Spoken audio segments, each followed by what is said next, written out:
Could we kill a modern submarine with an underwater A-bomb? In theory, yes. But what would be the fatal range? Could the attack crew get away? Important changes have been made in the balance of world naval power.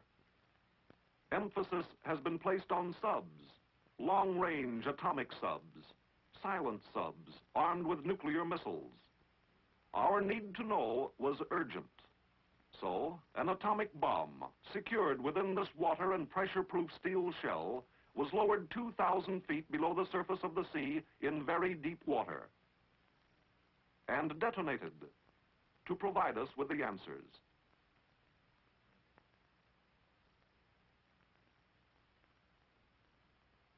This was Operation Wigwam.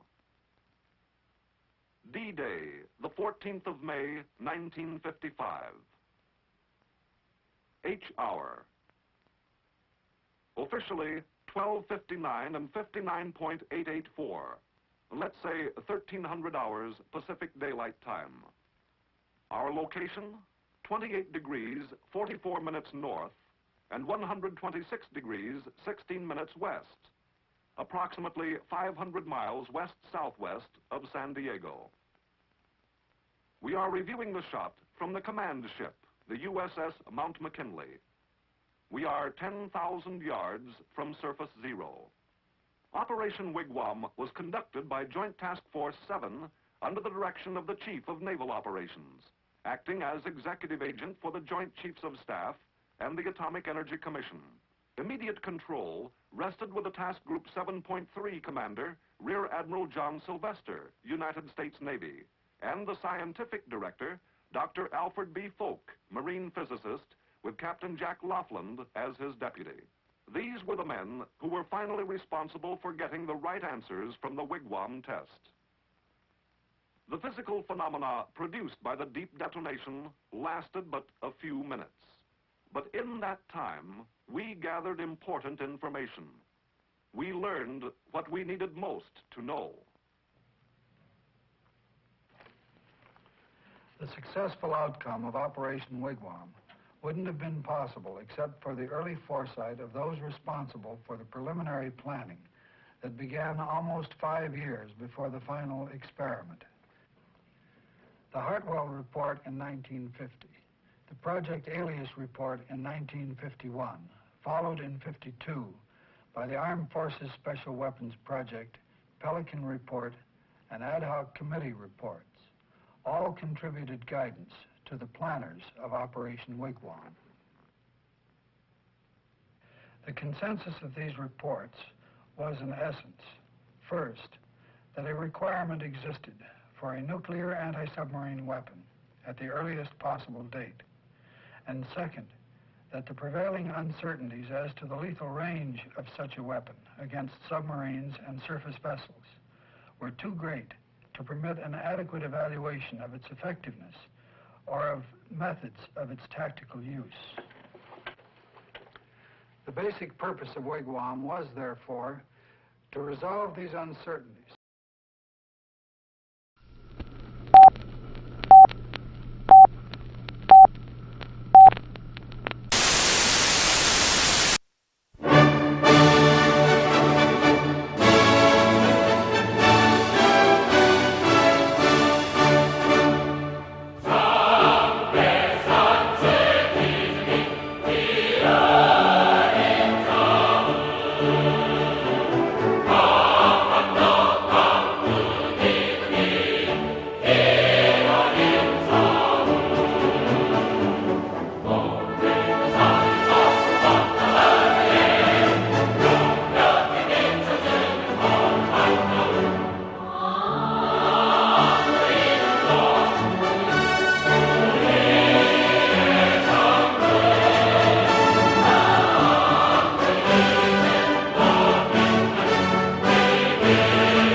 I'm back.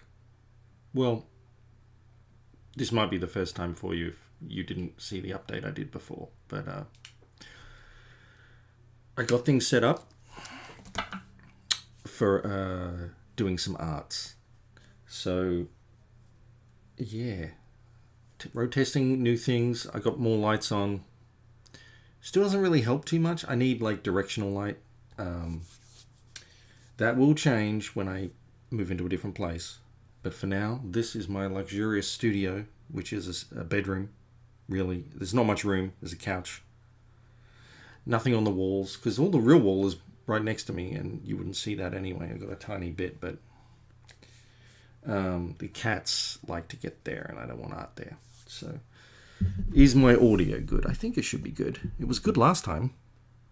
It was good. I'm going to assume it's okay now. Thank you and welcome. Hi, Keith. Glad to see you join, sir. Today, let's fucking put the... I'm going to show you the fancy camera. Well, it's a camera. Where is the art desk? Haha. See, I'm in the corner. And now it's blurry. Why are you blurry? I know this depth of field is good, but come on, autofocus. Autofocus this shit. That's better, thank you. So I've got it on an angle. I really need an overhead rig, so it's like right here, which would be the best angle. But it's going to keep... Yay, it's really good. The audio's good, I mean. But you can get... Oh, you can't really see my crotch. You can see... What can you see? You can see a snack down there. That's a snack. You don't need to see that. There's a printer down there. I have everything very compact in this studio. You can see my beard. But, hello, Andrea. Oh, I need to start doing the thing. I can add to broadcast now. Yeah, I got to start doing that. Because they pop up for me anyway, but they don't pop up on the actual stream. So, like, I like it that you guys can see yourselves. You're famous for 5 people. Because this is a private stream for Patreon people. You may be seeing this later publicly. That's fine. I still keep looking to where the camera used to be because I've changed the camera to here. I'm using the camera I used to use for the art as my camera because it does have a pretty good depth of field and it makes my obnoxious face look a little better. But my SLR camera is actually pretty good for this. Look at that depth of field. Well, look at that lack of focus. Trust me, it has depth of field. Anyway, it's nice. And the battery should last for at least 4 hours. But this won't take that long. This will be a relatively short stream, in a sense. Thank you for joining. Yeah, this is GHOSTRIDER. I'm going to do a GHOSTRIDER sketch cover. I've already sketched him out, roughly. I think this is for Chris.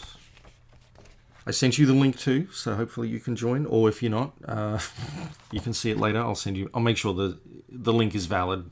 This will probably stay here, and I'll just make it public later. But we don't know. It goes onto the back of the page because it's like you can't not do GHOSTRIDER and go bigger. So this was already here.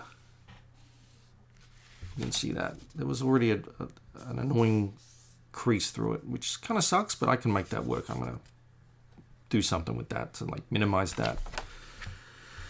GHOSTRIDER. Who doesn't like GHOSTRIDER? Well, first we need to ink.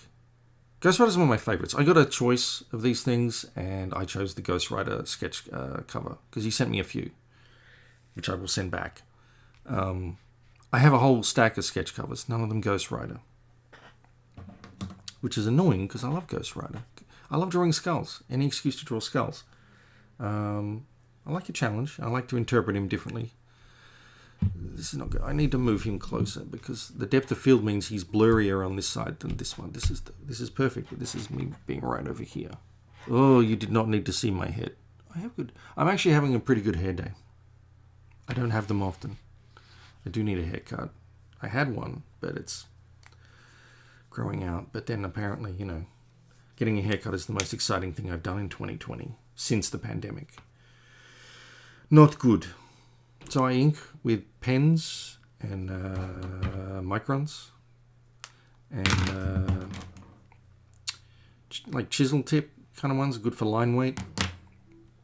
But I also just invested in this thing. I'm not using it too much. I'm using it sparingly and slowly working it in. But this is a... Is it going to focus? This is a very fine brush tip pen. And I had to research how to fucking make this thing work, because it only comes with water-soluble ink, which is not what I use, because I paint on this stuff and I don't want it bleeding everywhere after I've done the inking.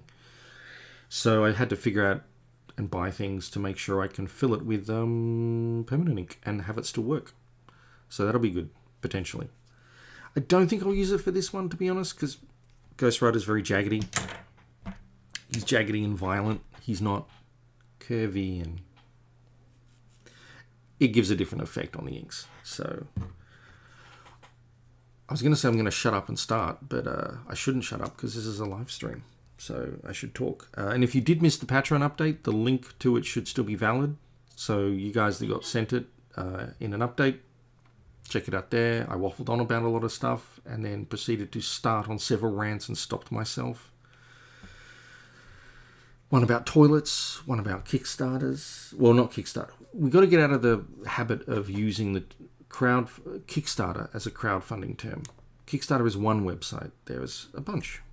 Well, there's at least one other one that's pretty big. And you do that because you don't want monopolies. You don't want... I'm going to start inking. The only reason we have capitalism... This is getting pretty high and mighty bullshit right now. The only reason you have capitalism is because of it promotes competitiveness. It promotes efficiency and lower prices. Only because of competition. So if you have one entity dominating any market of any kind, things get shit pretty quick. So you see that in comics in general, with the way they're distributed. Distributed. So Kickstarter's great, obviously, and it is the big boy or girl, whichever way you want to call it. But I think we need a few more platforms. And I have actually seen another one. I signed up for it. I think it's only in the beta now. But it's just kind of a comics dedicated one. And I might use it in the future. It seems to be a comics dedicated one. I don't know if it'll have the reach, but it's a start. And I could always offer things there in addition to the mainstream one. Because ideally you want the largest market possible, and you want the largest amount of eyes possible. Ideally, people that don't normally already pick up comics, but ones go, oh, that looks pretty, I'm going to back that. I'm going to look at that.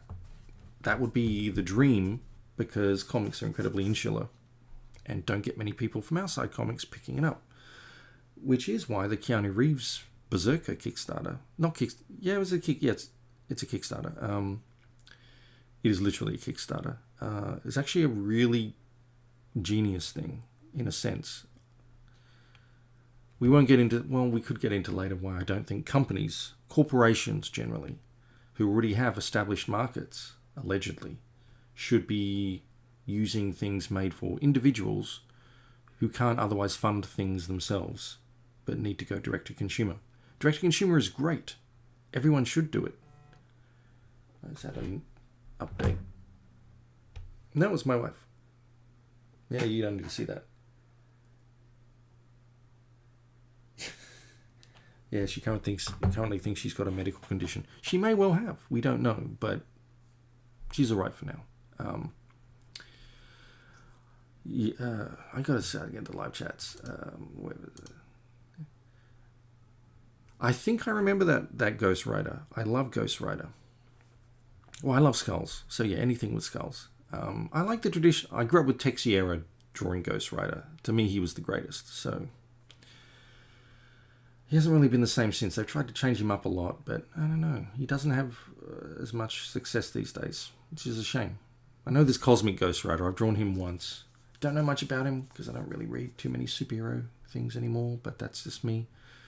Yeah, I like the traditional. I'm old. I'm very old. I'm getting old. I'll be in diapers soon. Or as we say in Australia, nappies. And there's a story to that too.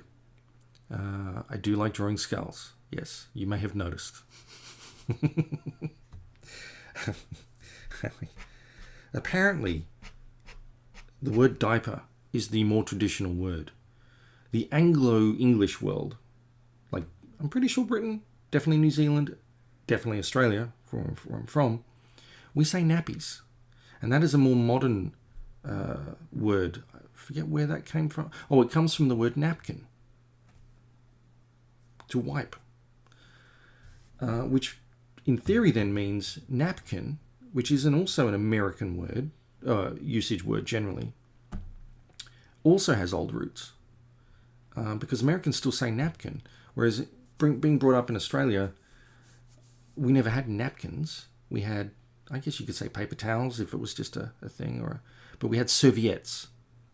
I'm not sure if serviettes are just things that are pieces of cloth that you're meant to reuse because you wash them.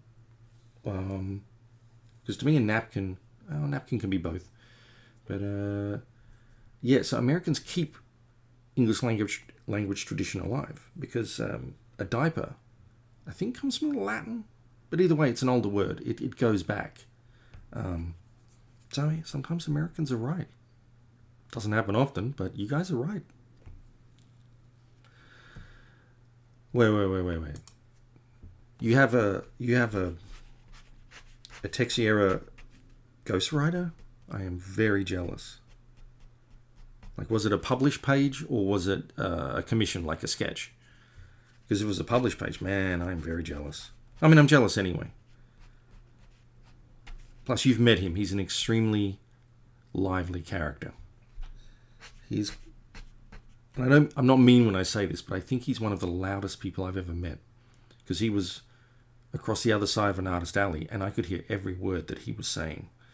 That man likes to laugh, and he's very loud.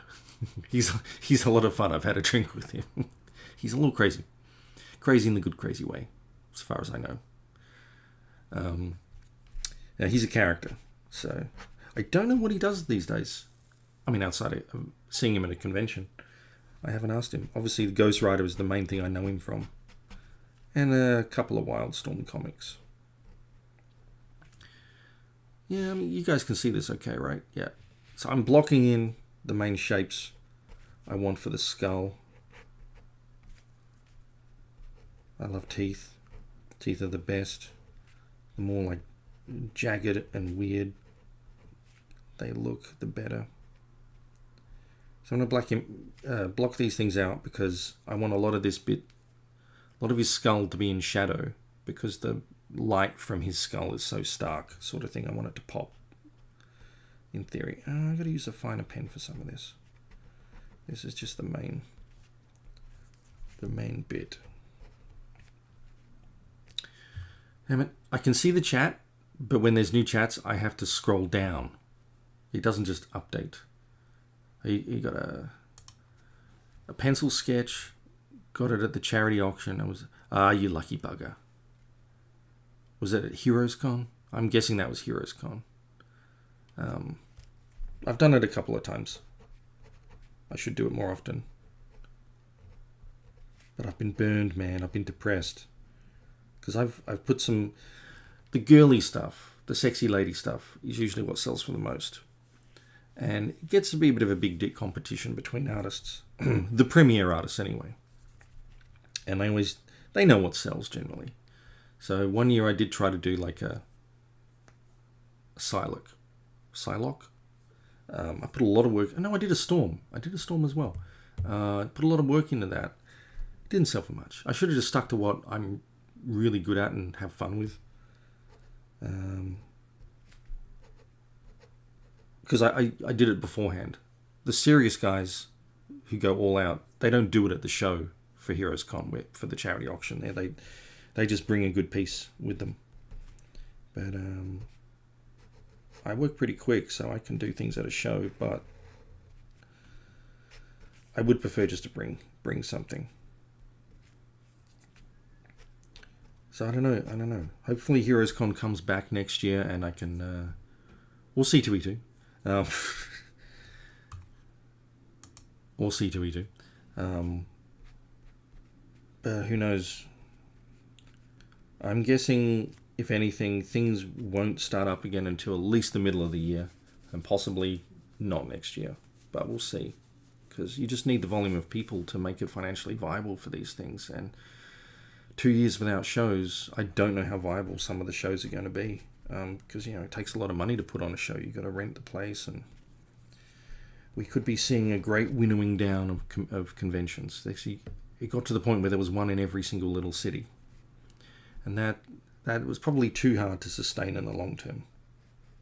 Maybe not for the show itself, but for everyone else who has to pick which shows to go to do them as guests and whatnot, or invest in them to go as guests as individually, rather than being invited. It's one thing to be invited to a show and have your hotel and your table and other expenses paid for, or to literally pay you to go, which has only happened a couple times to me. But it got so crazy that with so many people asking for a show or so many opportunities, if a show wants you and it's a small show, but there's a much bigger show on the same date, you got to say, look, if you want me, you got to make it financially worth my while. It's getting crazy. It was too many shows, so everyone was spread thin. I can't travel and do a convention every weekend. One, I work weekends normally. Two, I would like some downtime, because travel is brutal. And if I'm traveling and then not working on my regular stuff, the light changes a little every time I move. I'm losing money, or my income, if the show is kind of a small show and it's not, got many people who give a shit. Because shows are also changing. Shows are all about cosplay now. Shows are about movie stars. And they get normies in, which is great, because you want normal people coming through and looking at, like, Artist Alley. You want them looking at the grassroots stuff. But a lot of shows are set up so that those people who come in for Jason Momoa or whoever it is don't see that stuff. Don't ever even go to that side of the convention. Which is not good. And you don't know about this stuff until you go to a show and actually set up. So you have no idea half the time if it's going to be a good or a bad one, for just pure walk-through traffic of people that like, oh, that's pretty, I'll buy that, or that's horrific, or badly drawn, in my case. It got very tough. And too many shows is you got to pick and choose, and there's not enough guests to go around, so they were kind of like cannibalizing themselves too, in a way. And it also made the larger shows less viable for smaller talent, and I would consider myself smaller. I'm niche. Let's face it, I'm niche. To go to them, because everyone who goes to those may have already been to like 2 or 3 cons a year, maybe, at their local one, instead of coming to the larger regional show. So they've already spent their budgets, or some of their budgets, elsewhere at other times. So maybe the pandemic will actually help the convention scene somewhat from a guest perspective. But now that everyone's involved in it, the Hollywood types and all that, and they think, they can make a quick buck. They can make a quick $50,000, $100,000 or whatever at those shows, They're all involved. So comics are getting pushed to the side. Grassroots people. It sucks, but that's the nature of things.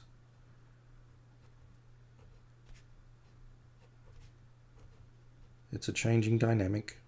But I think, I'm not going to say with luck, because I want them all to survive ideally, because I like to travel. And a convention is an excuse to travel and then try interesting food and see friends at different locations. But it may winnow down just to the larger shows. But then again, they take a lot of money to keep up, so who knows? We will have to wait and see. If you've ever seen me at a show, I'm trying to do this convention experience here now with you. just with being less tired. I got some sleep, and I don't drink every night. The one time I usually have a drink is at a convention, when you're catching up with friends. So, because it's the one time we colleagues actually get to see each other and bitch and complain about everything to do with our jobs, like most people would probably normally do anyway. But when I do these, I'm delightfully sober. I rarely drink at home. I have a couple times on video chats with friends, because I've done the video chat thing a few times.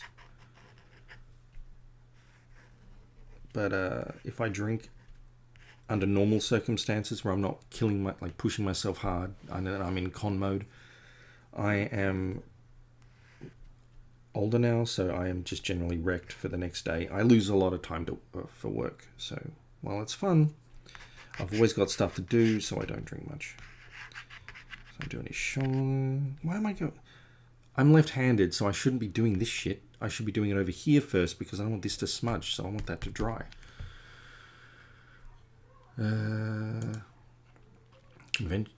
There's people yelling in the street. We have extremely loud, annoying neighbours. We hate them. That's another reason we're going to move. They have no concept of how to live with other people in a small complex. They are possibly the most obnoxious people I've ever lived next to. They had a great party last night, and they set up a punching bag outside by their garage, which is also by our garage. And some of the guests decided at 1:30 in the morning to have a good old punch while smoking their cigarettes. It's fantastic to try and fall asleep to. Fantastic. My drink of choice at conventions, or my drink of choice in general, is a scotch. A half-decent scotch on the rocks. It used to be tequila, because that's the first hard liquor I learned to drink with. I was a late bloomer anyway. I only ever started really drinking in America, so... Which is funny, considering you're the one country in the world that actually tried to ban it.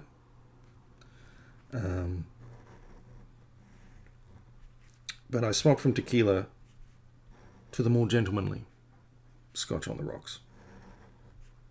I just like scotch. It's I like a smooth scotch. Goes down well, gives you the warm glow. They're having fun out there. I don't know if you guys can hear it, but I hope not. It's a bit distracting. But yeah, a couple of scotches. I don't get full up. When I'm in the UK, I will drink beer. But man, beer fills you up. I cannot understand how a lot of English guys, and girls probably, can pack away so many beers. I'm done after 2. But I'm also not really even buzzed much. I'm just full, and that's a horrible place to be when you're trying to actually enjoy yourself. So, scotch works on many levels. The one drink I only really hate is gin. I'm really not into gin. Vodka, I like a White Russian. White Russian's pretty cool. But, yeah, good scotch. I have a couple of scotches here. I'm not going to...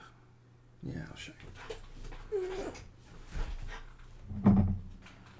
The one I finished relatively recently was Writer's Tears. It's gone. It was really good. It was quite good. I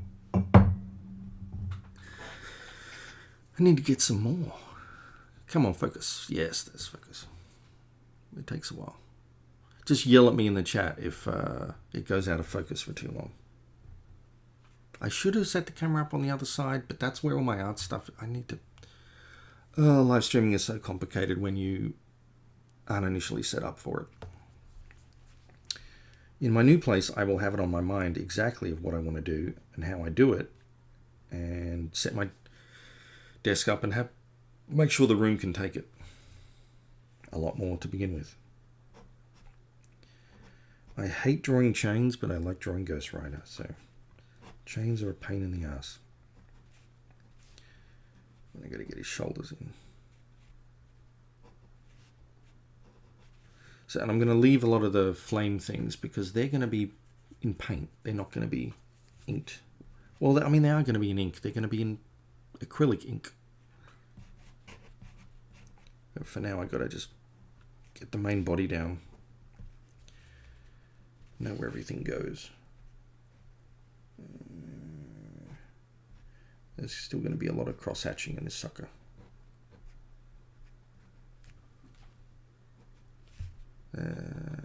What else haven't I talked about yet? I already bitched about toilets on the Patreon update. Because someone, was it you, Keith? Someone expressed that they give a big shit. But you can't do it. Not a terribly big shit, not in America. Because you need a plunger. Because that shit clogs. Nowhere else, to my knowledge, nowhere else in the Western world do you need to have a plunger on standby for your toilet. Our flush mechanisms just work properly. At least in Australia they do. The bowl and the mechanism is different. American toilets don't actually flush, they actually suck. And I don't mean metaphorically suck, I mean the mechanism is, they gurgle and suck. But Australian ones flush. There's actually a documentary on this. I watched the whole thing. You can tell a lot about a culture by how they defecate. Most of the world still uses, or does use, squat toilets. Yes, they're holes that you squat over. You can get sophisticated ones. I used one in Dubai, in an airport. And they had... If you've ever been to Dubai, you understand how crappy the Western world is financially compared to a place where, at least at the time, a place where all the money was going. All that delicious oil money. Dubai is very new and seemed to spare no expense on anything. And their airport was similar. So they had stainless steel footprints around the stainless steel hole for where you would squat. This is probably riveting conversation, but the Japanese, I've never been to Japan yet, but I know they have these really fancy toilets with like 20 different buttons and are obsessed with nice smells and fragrances. And to sort of detract from the fact of what you're doing. And the Germans have a shelf. The Germans have a shelf. So you may inspect what you have just done before you flush. Yeah. It sounds very German to me. More power to them. But I come from the Anglo culture where you just do it, flush, and do not think about it. So when I say Anglo, I mean all of the former colonies who share English heritage, who was settled predominantly by English speakers, which is... Canada's a kind of a weird one because it borders America, so it's pseudo-American in many aspects for various logistical reasons anyway, probably. It was like Canada, Australia, New Zealand, Britain itself. I mean, those are the main, I'm going to say white countries, even though they're quite multicultural these days. But the heritage of that, I mean... using the Westminster system and stuff like that. They all have the bloody Queen still as their head of state, which is extremely annoying to me. Just call me crazy. I don't think people should be born to positions of power. And yes, she still has power. Yeah, so that's the toilets. Singapore, like if I don't remember the toilets, then I'm assuming they were just the ones I'm used to. So Singapore, they were fine. They have British heritage. They were actually a British colony for a while. So they probably have a lot of things they just kept. Thailand, didn't notice the different toilets. So they were probably very normally Western. And I mean non-American Western, the ones which don't clog. I'm probably going to have to shut up about toilets, aren't I? It's a riveting subject. But hey, 2020 is a shit show, so you need to know these things. So I'm getting the lines down on all his leathery thing. These are just indicators right now, really. And so he's going to have... This is going to be more taken up by fire. You want the light effect. I'm going to block this one in black, because that's very behind. But I do have to finish. It sucks. I got into live streaming mode, so I'm chatty right now. But I'm not fully into the art mode yet. I'm just thinking about the art. And normally when I do that, I don't talk. But at a con mode like that, and I'm chatty and drawing at the same time. This is like weird because this is a different location entirely to me being used to doing that. This is my studio. Another rant I had to cut short was my trials and tribulations over the last few years to do with crowdfunding and screwing up, having my life wrecked by a moron who, if I'm generous, didn't understand how money works and finances, and if I'm not generous, knew exactly how money and finance workers, and was very keen to enrich himself at the expense of anyone else, which is unfortunate, but that's probably a story for another time. I've mentioned it on social media from time to time, but I've never completely laid it out. And bearing in mind there's always two sides to a story, or four sides, because I was involved in a little collective company type thing called 44 Flood that was four guys. And it took us a long time to realize that maybe when one of the founders constantly refers to it as his company instead of our company, things weren't going too well. Especially since I was the one who was really relied upon to raise funds and bring income into the whole point of the company. So I had a lot to deal with for a while, and I'm still digging myself out of that hole, and I need to act on that soon. I'm not a moron, but yeah, she got really tough for a while there, and emotionally as well, because you have to be in a good, at least for me, I have to be in a pretty good place in headspace to do art. So, it really hampers everything if you've got stresses of huge debt you've been lumbered with that weren't really of your own making, when they only came about because you were taking one for the team to begin with, to help right the ship. So that was probably the worst decision of my life, and has certainly impacted me for many years to come. But I can see some light at the end of the tunnel.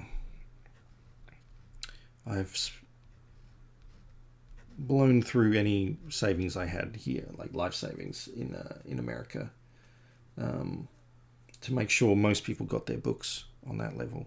And there were so many other issues to do with knowing how things work with crowdfunding and who to use or who not to use. So I don't know if you're a member of you're all members of my Patreon, but if you don't know, because you're not a member of my Patreon, because you're watching this later on, I only print in America now. I found some great companies. Things have opened up a bit.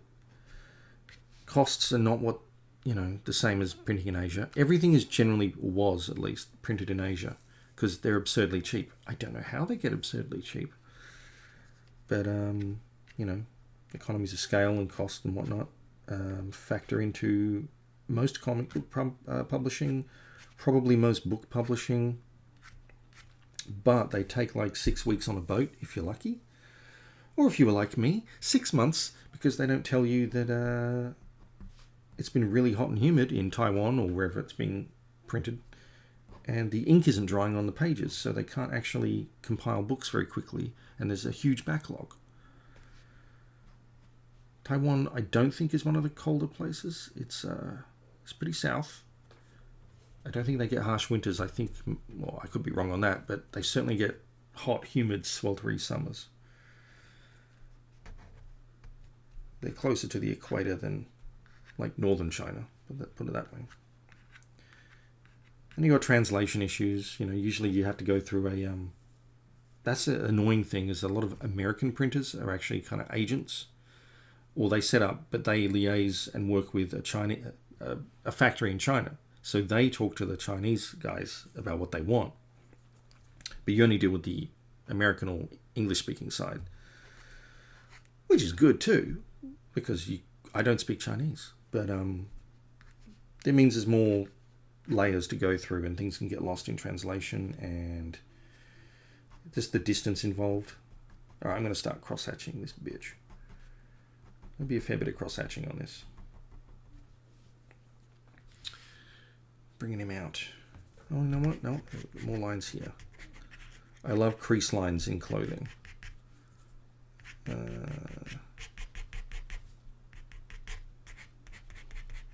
I'm going to add a whole bunch of these. But then I'm going to add stronger line weights as well. So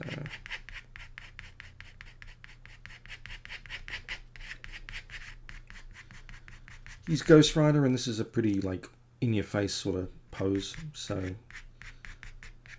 I'm trying to be energetic in the line, if that makes sense. So yeah, American printers are great. They cost more, obviously. That was the reason why everything got outsourced to begin with to places like China. There's a lot wrong with that anyway, but if you can make a living because you can get your costs down versus not make a living, I can't blame some people or companies. That is the essence of capitalism. And that's my cat. But that's the essence of capitalism when it's a fair playing field, because competition relies on fairness. Usually through regulation, which America doesn't have too much of. So you get people that can bend the rules or take advantage of things that other competitors can't, which is an unfair advantage. Big one of those is shipping. People don't generally know this, but there's a big postal treaty through the UN. It's not the UN's fault. It's like that's how you handle international issues. It's either the World Trade Organization, which is, or the UN, things like that. That is designed to allow developing countries far cheaper shipping rates to developed countries, but not the reverse. So I'm not sure if they've changed it yet, but it is changing because China is no longer a developing nation. They are quite well off, so they don't need it anymore in theory.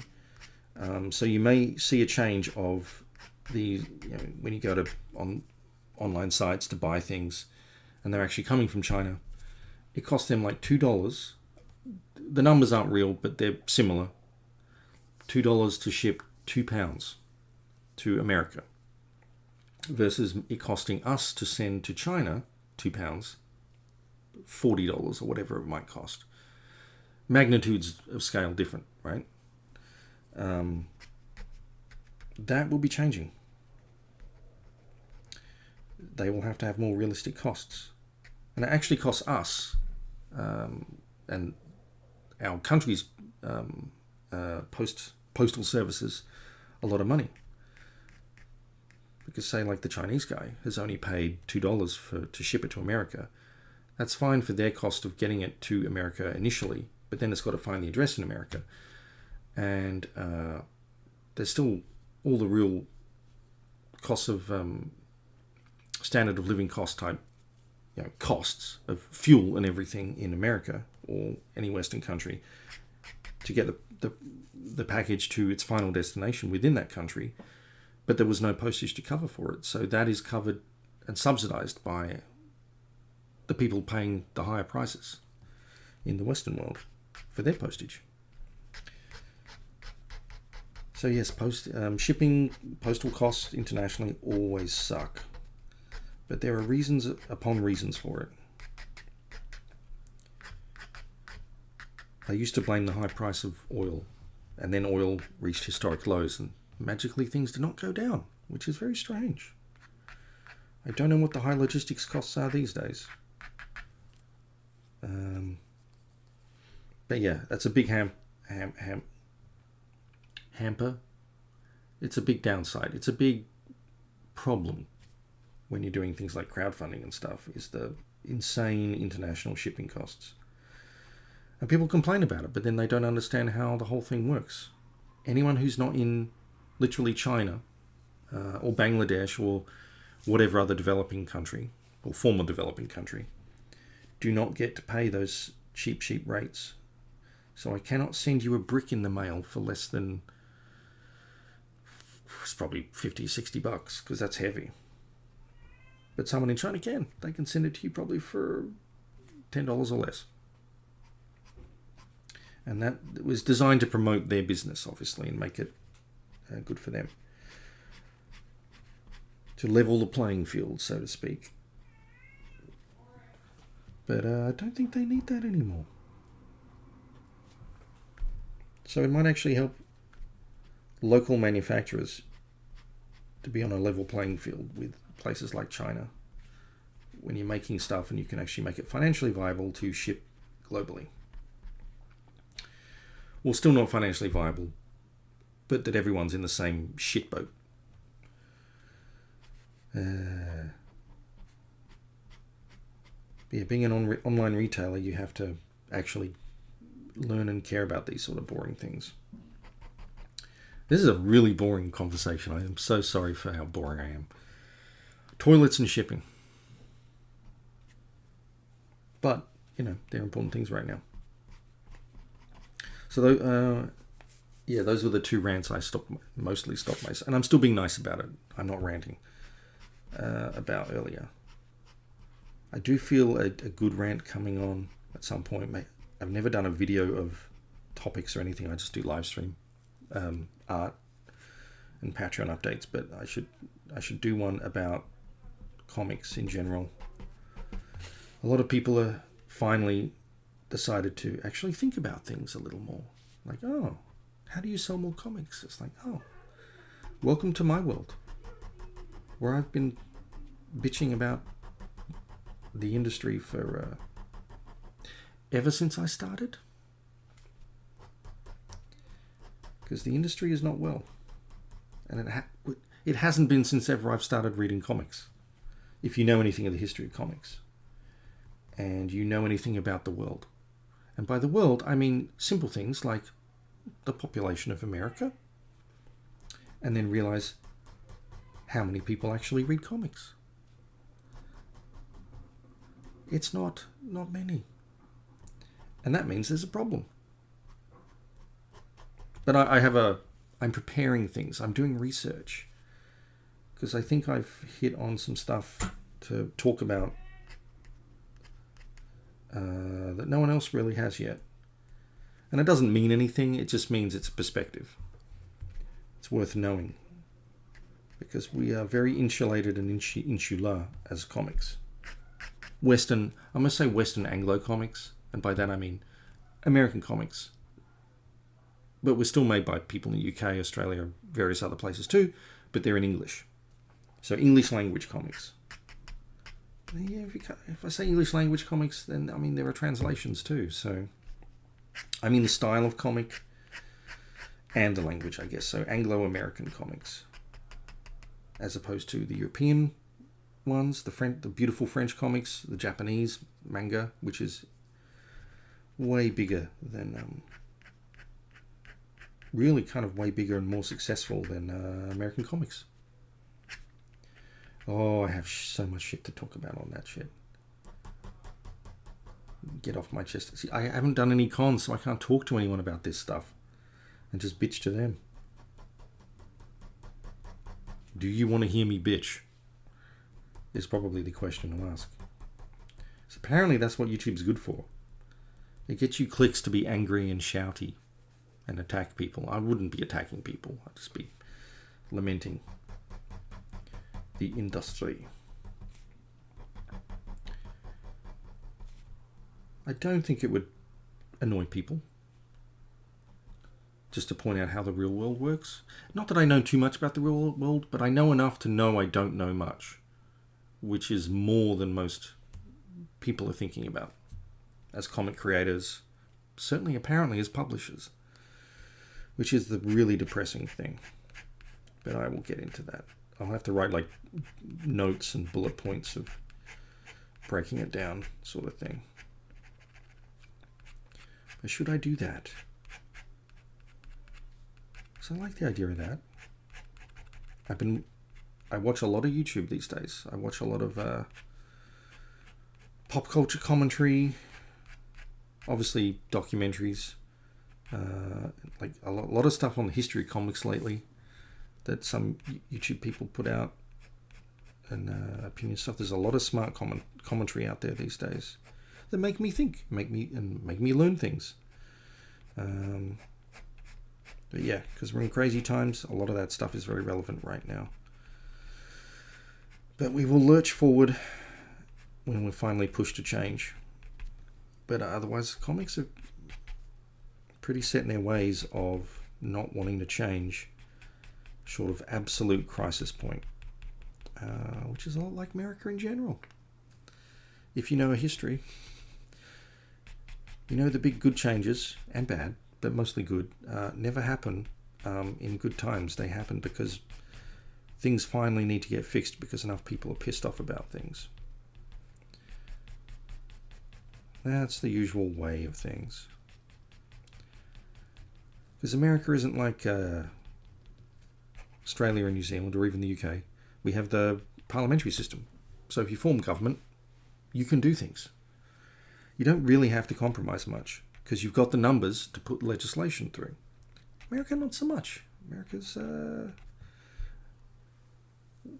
we have two chambers. This is another God damn, I'm so boring. Yes, most countries have two chambers, and one gets to approve the other. But only in America do you have like the three layers really of within the parliamentary system. I mean, which is not America. It's built on compromise, so you only get an approximation of what someone wants. It's just why everyone hates government here, because no one gets what they really want. So if you're pissing everyone off, you're probably on the right path, because you've met in the middle. And that's not really a thing in American politics anymore, is it? So I need to figure out if I'm going to make his pants are black as well, so I'm going to have to... Yeah, okay. More directional shading.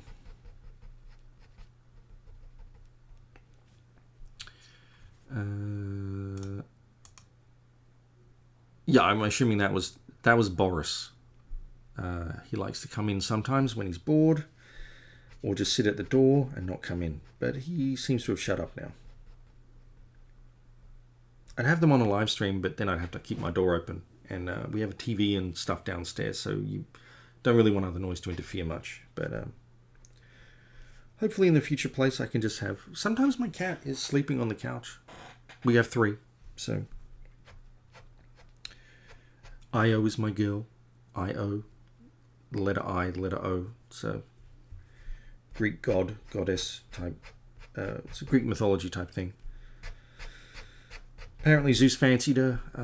They did the deed, and he turned her into a cow. So he's kind of a dick. Like most Greek gods. What is this? I'm going to read. Oh, I always click the wrong button. It is interesting to hear your thoughts on this stuff. I've been unhappy with the big publishers and mainly have been getting Kickstarters and indie comics lately. I think it's probably a way of the future. I'd like to say I was ahead of the trend. I was ahead of the curve, but I was, goddammit. I wasn't one of the earliest Kickstarters, but I did them years ago. We've been doing crowdfunding. Crowdfunding's been a thing for a long time now. A lot of people act like they've just discovered it, this genius new platform. It was always there. Public perception may not have been, but it was to the audiences that were using it. So, and it's only going to get bigger, I think, because you're going to see a very different new dynamic because the major publishers are struggling.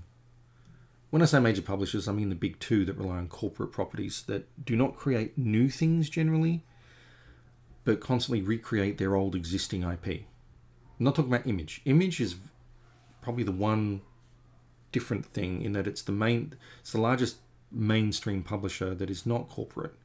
They're not corporate. They own the I. But any book put out through Image is owned by people, by the creators. Unless there's another slight sort of deal that goes through. But Image only take a small portion of sales profit from the books they publish to keep themselves going. They're concerned with the financial viability of the projects, obviously, that way. So they're capitalists, but they're about empowering creators. And they put out new things. Sink or swim, they put out new things that rise and fall on their own merits. So I could see them using crowdfunding because the people behind it are actually real people, and the profit goes to the real people. So it's not like if you were to crowdfund Batman, that's not really fair. Batman's not a trillion, but several billion-dollar franchise at this point, well beyond comics, owned and run by a vast multinational corporation. Why should they use a platform intended for the opposite of that? But comics are pretty small, and even though like DC is owned by a cell phone company, a giant, vast one, there's still only a small part of that. And again, with the population of America, having 0.5% of the American population only reading comics is probably a failure at that point, when you have such vast resources potentially at your disposal to allegedly get more people in, which is what everyone should be trying to do.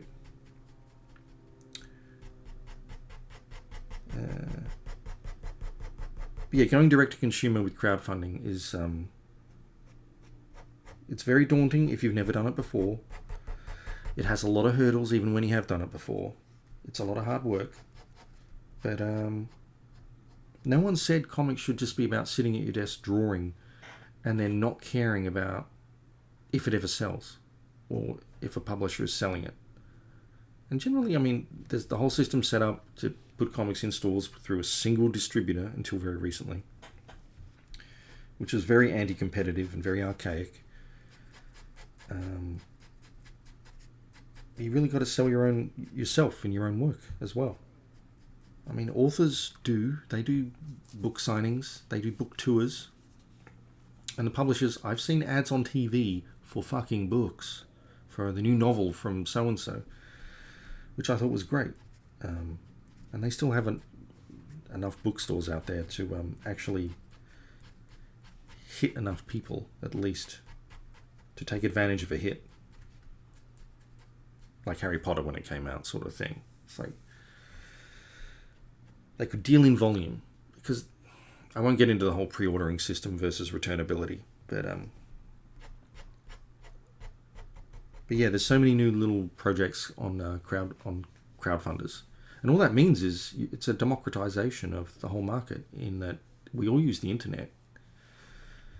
If there's a site with enough eyes on it to see a product, it'll stand on its own merits.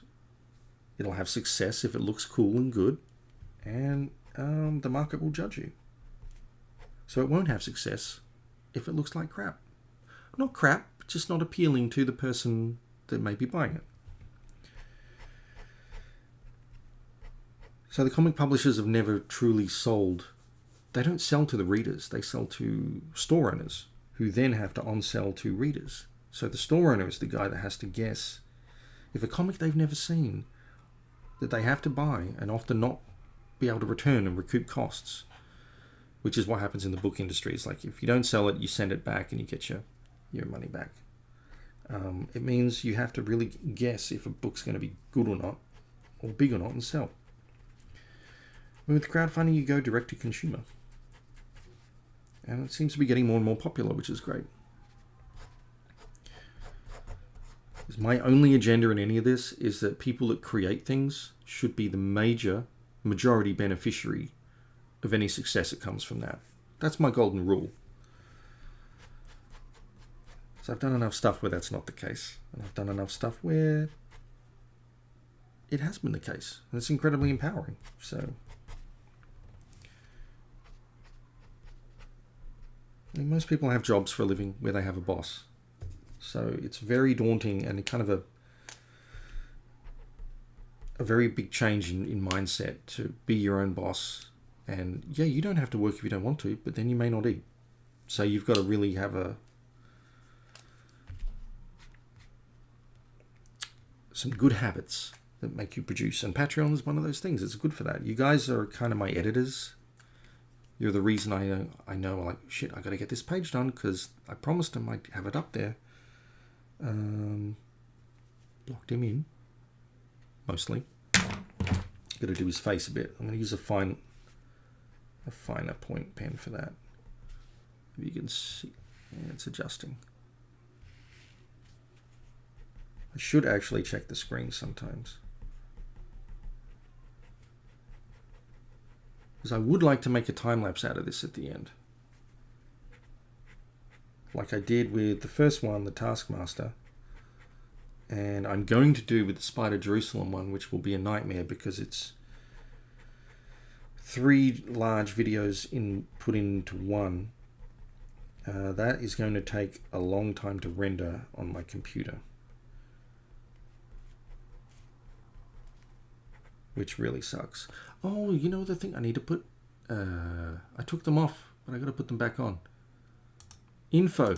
Yeah, little info thing. Oh, I didn't even put my bloody graphic. There, my graphic. I should make it white though, but I mean, you can see it, but yeah. I am so professional. I'm learning.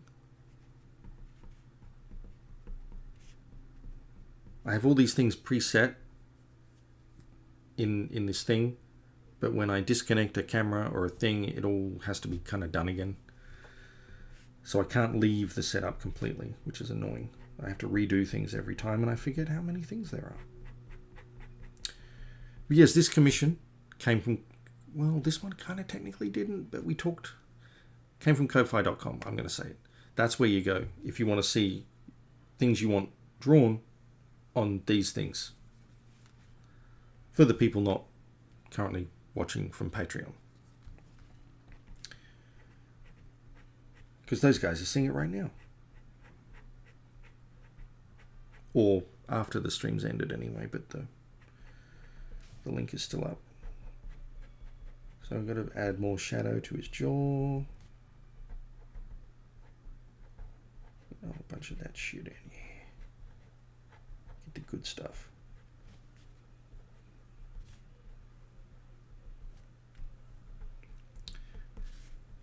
I'm going to say bits of his skull stuff are kind of falling off, sort of thing. A little bit of black. I gotta get this line going. Put little. I don't remember how the skull little things go for your head, but I'm putting little curly lines in.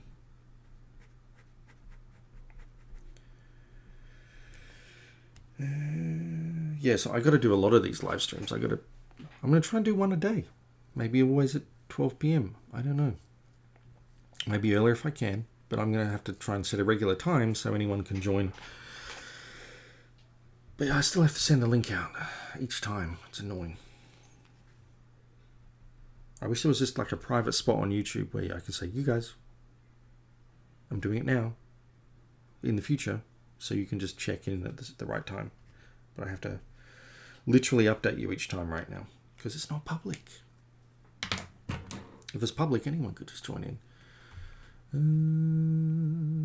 What were we saying? It definitely sucks, but if you want to have it, I assume that might be about the shipping. I'm going to assume that's about the shipping. It does suck, but it's economies of scale, so, which again is a fucked up thing. So in America, they have this thing called chicken nuggets. I'm sure they're not all the same from McDonald's, Burger King, whoever. But there's a lot of chicken in America. So they kill the chickens in these big factory farms where farmers are kept at poverty level because they don't actually own the chickens or the equipment to house the chickens.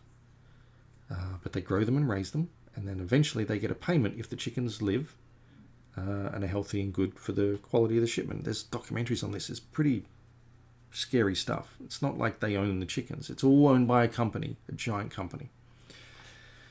And then those chickens get sent to places like China.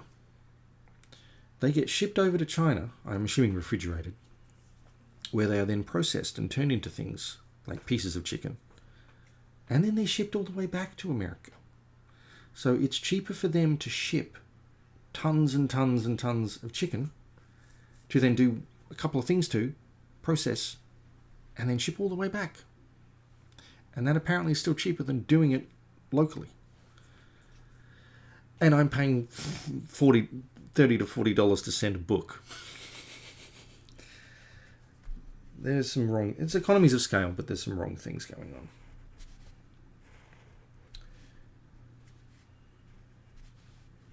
One day we can dream that things will be fixed. Or there'll be some more competition or something. The only point of capitalism is having competition. Because it makes for lower prices, more efficiencies, and allegedly accountability. Because if you're going to lose all your customers because your product is 10 times more expensive or crap quality, forces you to play the game. We don't have much real capitalism anymore. It sucks. That's why I loathe Facebook. So I'm adding some kind of line weight to the chain.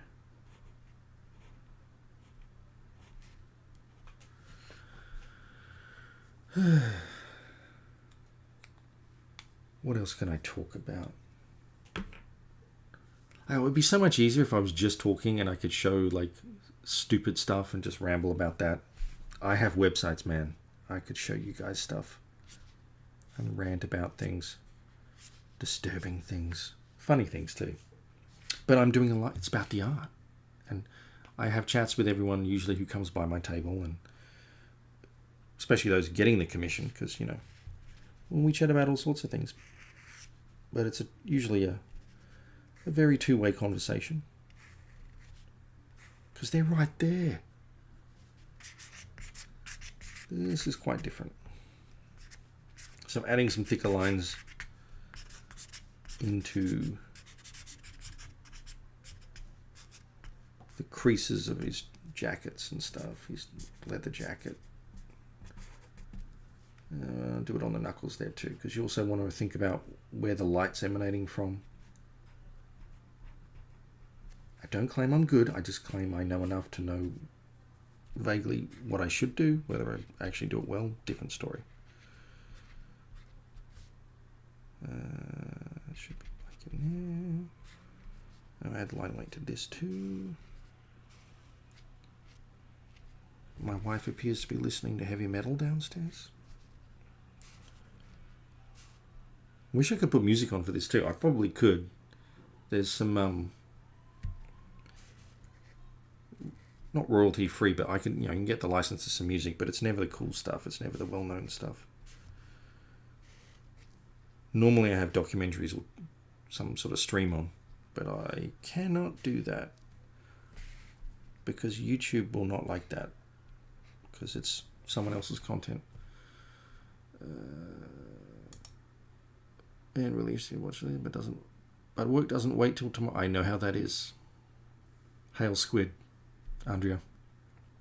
I'm probably saying it wrong for your part of the world anyway. I apologize. In Australia, we would say, well, if you're posh, you'd say Andrea. And in America, Andrea. And some Australian Andrea too. I think the only artist I know that does more wrinkles is Darrow. That's probably accurate. He's an awesome guy, by the way. He actually lived a couple blocks away when I was living in Chicago. He was also there, and he came and visited the studio. Very, very witty, smart man, and very talented too. And he didn't really have an ego about him at all. Apparently he's living in France now. I haven't spoken to him in a long time. He's the sort of guy who doesn't realize how talented he is. He was very humble. As anyone should be. I hope I'm not up myself completely. I don't claim I'm good. I know some people like it, and that makes me lucky. I couldn't tell you why they like it, because if I did, I'd only do what they like and I'd be huge. I just do what I do. Fuck, I put the... Yeah, I did put the... You know what? I put the line weight on the wrong side for where the flames of a skull are coming. But I did intend to have a thicker line weight on the whole thing, so that works.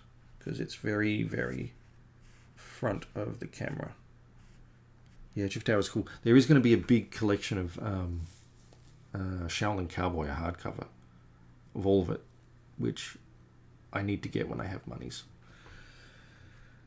That's a coffee table book, worthy of being a coffee table book. Shaolin Cowboy is one of my favorite comics, because it's obviously just Jeff having fun, and it really captures his sense of wit and bizarre quirkiness. If you've ever read Shaolin Cowboy, you've met Jeff Darrow.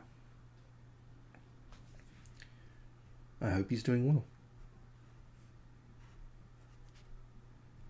So yeah, I probably should get back in touch and hope he's doing okay. I don't know him terribly well, but well enough to care about someone. I'd care about him if I didn't know him. He's a huge talent. He's done so many cool things. Oh, okay, I've got to block in this one. This one's full black, so we'll get to the exciting stuff in a minute. I don't know if you guys think inks are boring. They are the necessary evil. To me, they're the fun part, because it's when everything really takes shape. If I was growing a baby in a laboratory, same thing. The pencils would be the congealed mass of organic pus. And then the inks are the skeleton forming. And then the paints are it all taking shape and becoming that newborn baby. That's how babies are made. By science. Trust me on this. This is why I have no children.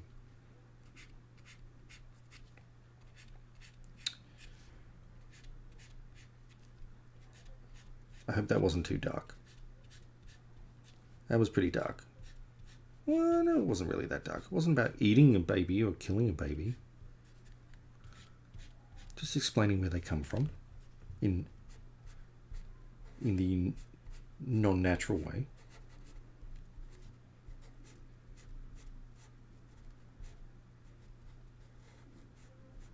Hopefully people understand my sense of humor when they come to me at a con and they've got a small child who's usually very animated and touching everything on the table, and you want to be nice to them and get them into comics or show them what you're doing. But I always ask the parents, how much? And they go, what is it? How much? How much for the kid? I would never buy a child.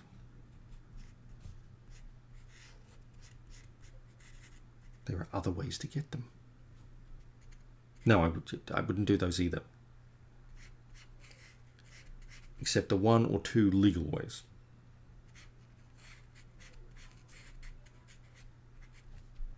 I promise.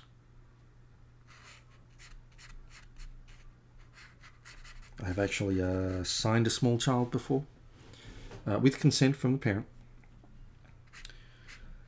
Signed his leg, his foot. I was asked to. I sign people at cons. I get a little cheeky. If people seem like they're up for a bit of fun, I have drawn on people in the past. There are things you can draw on someone that are quite fun and funny and interactive for them as well.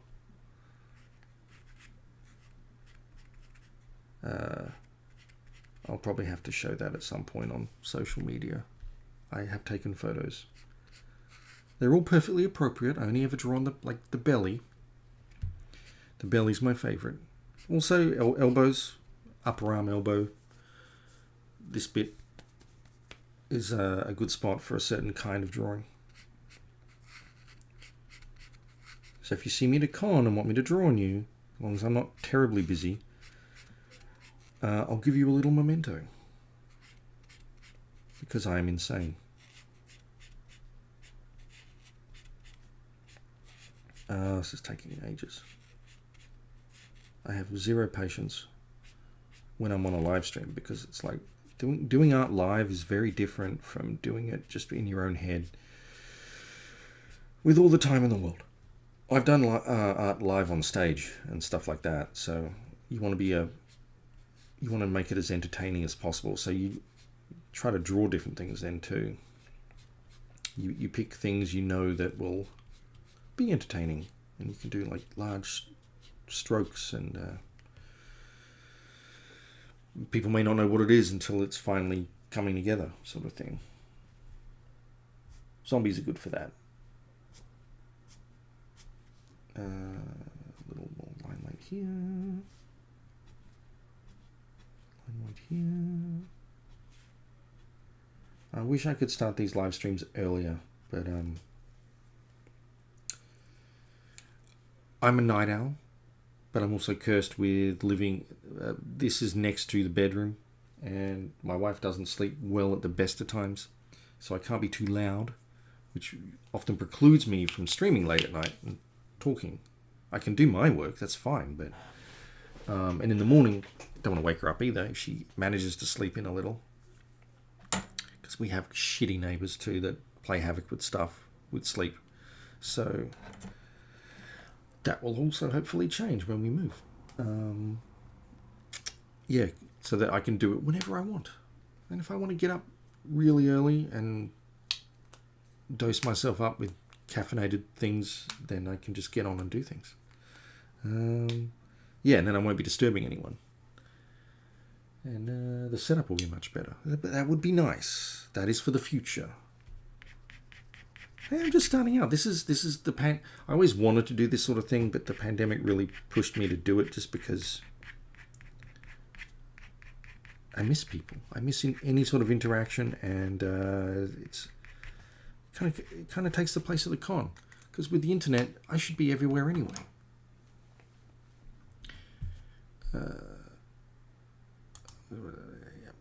Good. Yeah, he's very witty. Jeff Darrow is... he doesn't take himself seriously. He probably should take himself a little seriously. I had to laugh, though, because he's Jeff frickin' Darrow, and he turned up to a convention one time. I don't think he even brought a banner. He just brought a folio with some art and some like print art, because he has many copies that are originals, because he's drawn the same thing a few times. So they're cheap enough for most people to buy, because they're not the big extravagant things. He just sat there at a blank table with a few things laid out. That was it. That was Jeff Darrow. It's like, you're Jeff Darrow. You should have a big banner, and... Well, he doesn't need it, but he's a very understated person, which is very sweet, you know. Let you know about people. Me, on the other hand, I'm pretty ad hoc. I have some theory about what people like, so I have my logo and I have my banner. But I don't set up my table very well. Let's be honest. But I do bring stuff, and I do think methodically sometimes. So I'm not Jeff Darrow, but I'm also not one of the very, very savvy guys or girls who put everything out very beautifully and have huge displays and stuff like that. I'm somewhere in the middle. Somewhere in the middle.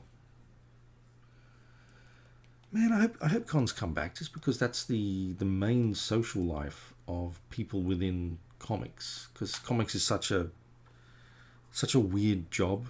Well, not hobby. It's not a hobby if it's a job. Such a weird vocation that the shared experiences that we go through you can't talk to most people about them. They're very specific to that industry. So, and the conventions are the place we all see and meet each other, because we ain't gonna fly just to see each other normally. Yeah, I mean, apart from, we have other people in our lives, for fuck's sake, but, you know, cons were the social thing. So we miss everyone these days. So haven't seen people for, I mean, you see them every 3 to 6 months maybe, depending on the shows, or even once a year would be fine. But yeah, you miss them because they become good friends that way. Keep in touch, but nothing beats, I mean, some people don't like seeing their family every year, Thanksgiving or whatnot, Christmas, but you know, you want to see the people you actually do like, who relate to you, a little more often than that. What am I going to do with this front? I'm just going to paint that with texture. There's a lot of white in it, so I'm going to get rid of some of that white, because this is going to be the main white. Yeah, he's inked. Should I scan this? Will it work? See, with my camera here, yeah, I can get up and scan it, but then I have to... Did I scan the pencils? That is the question. I think I did. Alright, I'll scan it. But first I have to erase the pencil. I'm not one of those blue pencil people. See, the other thing about the tripod is when I freaking erase stuff, everything else doesn't move. It stays stationary, so I can rock the desk as much as I want.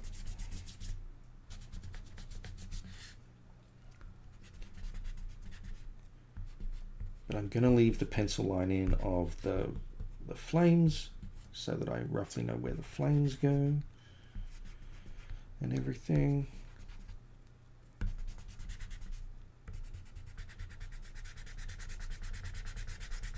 And hopefully I will not fuck up the flames. Flames are hard. You got to get the bleed in.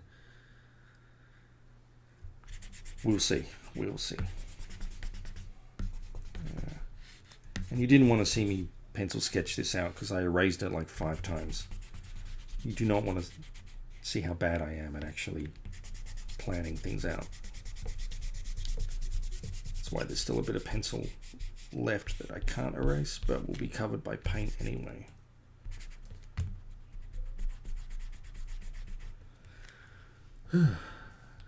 So Keith, if you're still on, where do you live? Are you in Chicago? Because I miss Chicago. My recollection is you don't. You come from somewhere else.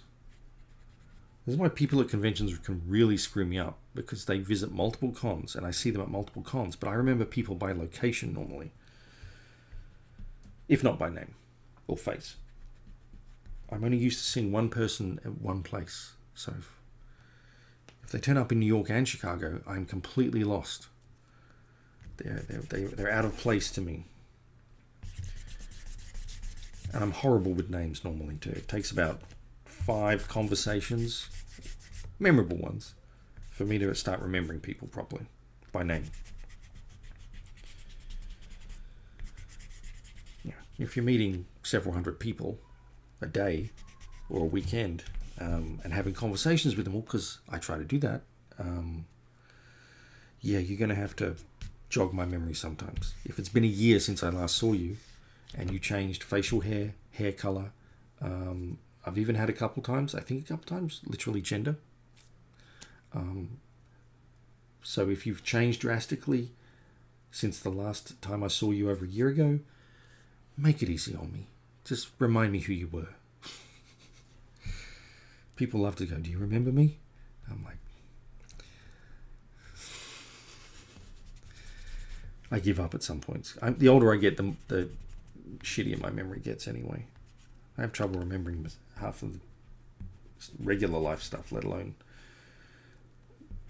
several hundred people every year who I chat to very briefly.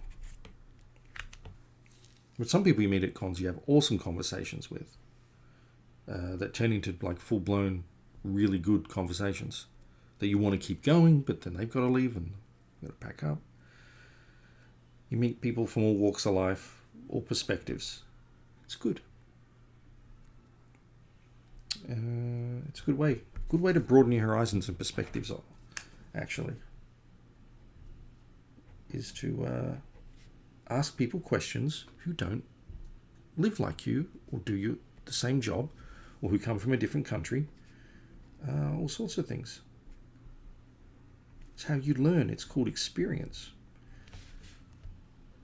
And you can potentially come to understand why different people think different things. Doesn't mean you have to agree, but it means it gives you perspective. Who would have thought? Who would have thought knowledge gives perspective? So yeah, I miss... Someone's very shouting out there, but yeah, that's why I miss cons. A lot of reasons. Should I colour the teeth in? The teeth... Okay, before I scan this, I'm going to give the teeth a little grading. South of Springfield in Illinois. Awesome. You were the idiot with the top hat. I think I remember that. I think. Don't take this the wrong way, but there's been more than one top hat at a convention for me.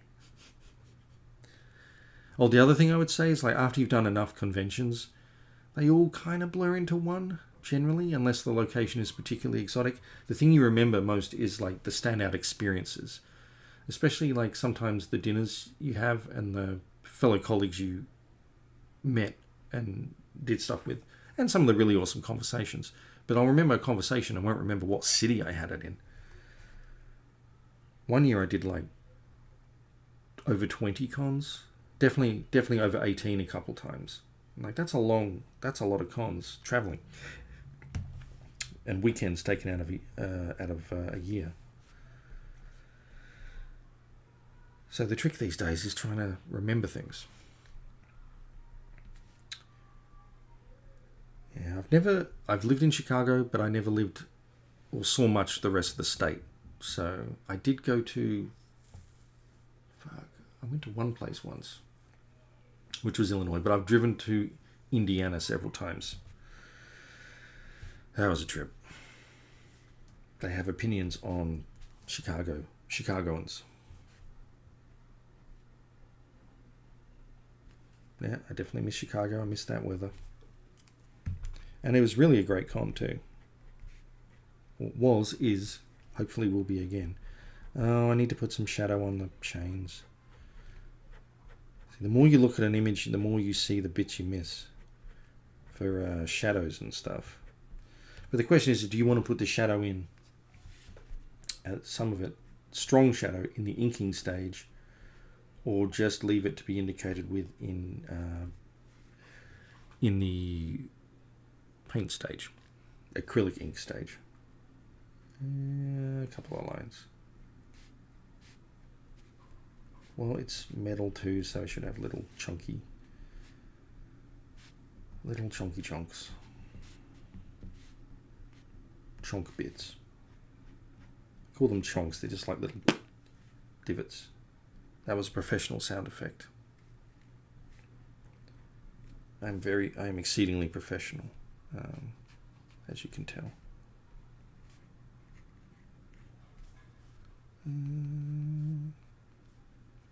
Yeah, I hope the cons come back. If they do start up next year, it won't be early. And I mean, Heroes Con is in June. That's just the shitty thing. C2E2, well, it was the last con I ever did until the pandemic. It was in March. That usually happens early. Emerald City as well. That one got cancelled a week out from it. That's my hometown one. I got my hometown one taken it away from me for the last time. It sucks. That's another great con. Heroes Con's in June. Hopefully things become a little more reasonable by June. And I mean the virus, not the regulations. They are what they are for people's safety. We don't want to spike again. I don't want anyone going to a con and getting COVID. Obviously no one does. But you've got to make them safe enough that people will turn up. people's fears need to be allayed. But also wearing masks, if we're still in that, if we don't have a vaccine and our act together. New York Comic Con next year is late in the year, so hopefully that could happen. We will see. We will see. Okay, so inks. Oh, you know what? No. One more little bit. Because he's flung off some dirt from his foot. Right, so I am just going to scan this on my scanner right there.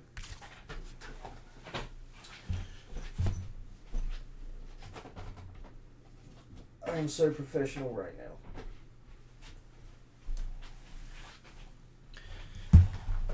It's actually getting warm in here too, so I'm gonna... There's me. And now I need to bring up Photoshop. You are going to hear a delightful scanner noise. Let's get that scanner noise going. Sometimes it screams. It's not really screaming this time yet. It's being nice to me. Little choke. But that went through fine. And now that is scanned. I won't save it yet. I'll just leave it on the thing because that will just take more time. I'll just trim it down slightly. And bury that. Hide Photoshop. I scan it through Photoshop. And now I'm going to get it and we're going to paint.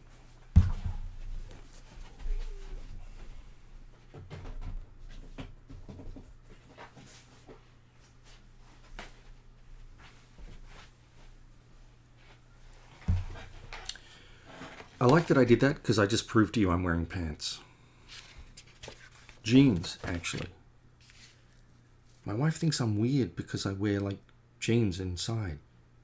Like, I should only be wearing... I've seen episodes of Cops, right? They can come in at any point and arrest you for whatever. If they're not shooting you. People are always taken out in their underwear. I'm never going to be that guy. As soon as I'm out of bed, I put on my clothes. Most of the clothes for the day. I'm not wearing my jacket right now. It's getting warm in here anyway. But yeah, I don't wear sweatpants normally inside. I'll wear them if I just want to feel really comfy. But not when I'm doing stuff. And I work from home. That's why I wear suits at cons. Because I don't get to be a grown-up. Ever. Outside of a wedding or a funeral. I want to feel vaguely professional. So I like to wear suits occasionally and feel like a grown-up at a con. And it's nice. But then people assume that that's all I wear ever. Like I'd wear that in my own house for no reason. Little strange.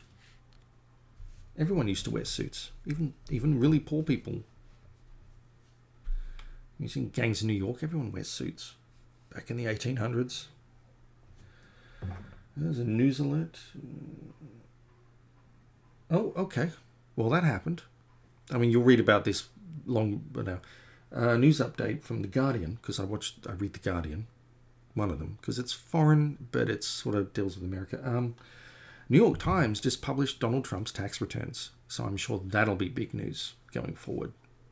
Assuming there's something in there, I don't know. But that's quite a bombshell right now. But we're not in October yet. They did it too early for whatever the October surprise is. Which is a fancy way of saying, oh, we're trying to fuck you now. But we held back until it really mattered. So,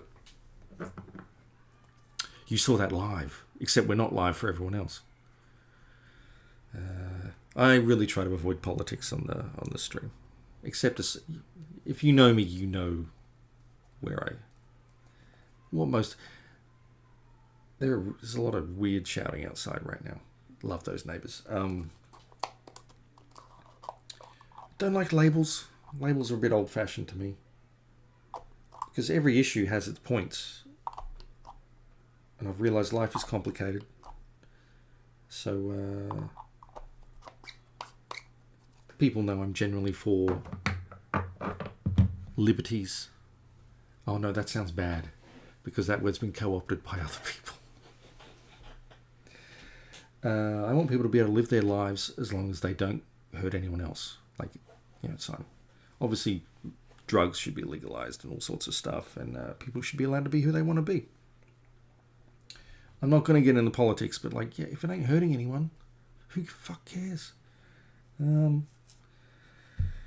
yeah, obviously I'm one way more than the other on these days on an election. But yeah, if you know me, I'm a fucking liberal, obviously. That's not going to be a surprise to anyone. But at the same time, everyone else is screaming everything online these days, and I was like, everyone's already doing it. I don't need to add to that. Who gives a shit what I think? I don't even vote. I mean, I should vote. I'm not able to vote yet. I'm not a citizen. I'll be a citizen one day, but that's a longer term thing. There's tax implications to that. It's weird because it's American citizenship only does that. Other countries, not so much. But yeah, if I could, I would absolutely vote. Everyone should vote. That's a civic responsibility. Which is weird because you have things like jury duty, which is compulsory. And I was up for that once in America. But voting, no. In my country, voting's compulsory. Not technically. Turning up to have your name, going to the polling booth, knowing that you've had your name struck off the register to say you've entered, is what's compulsory. You don't actually have to vote after that. You can throw it in the trash can. But that's otherwise you get a small fine. So we have something like 92 or 98% turnout. Which is good, because then the politicians don't have to care about that. They just care about telling you what they would do. They don't need to convince you to just go, because they know you're going to vote. See, I can rant about politics without actually talking about politics. I used to love politics, and I don't mean... Well, I loved it all, but it's the process, how things work, and to me it was a sport. It's a little more crucial these days and a little more high-strung. So it's a very sad sport. And people are treating it like they're rabid for their team, so to speak. It's taken all the fun out of it. It's very deadly serious these days. So, with good reason. But, fuck, it's hard not to talk about politics with everything going on. So, we're going to paint... Oh, I should put the fucking camera back on, shouldn't I? Oh man, I should show you guys. So I do have a t-shirt. I'm sure you've seen it. I think it's on my public site as well. It's the Heed the Call, Vote Cthulhu. I made that really for the 2018 elections because no one likes Congress. Everyone likes their Congress member usually, but Congress overall has 18% maybe popularity. No one likes Congress.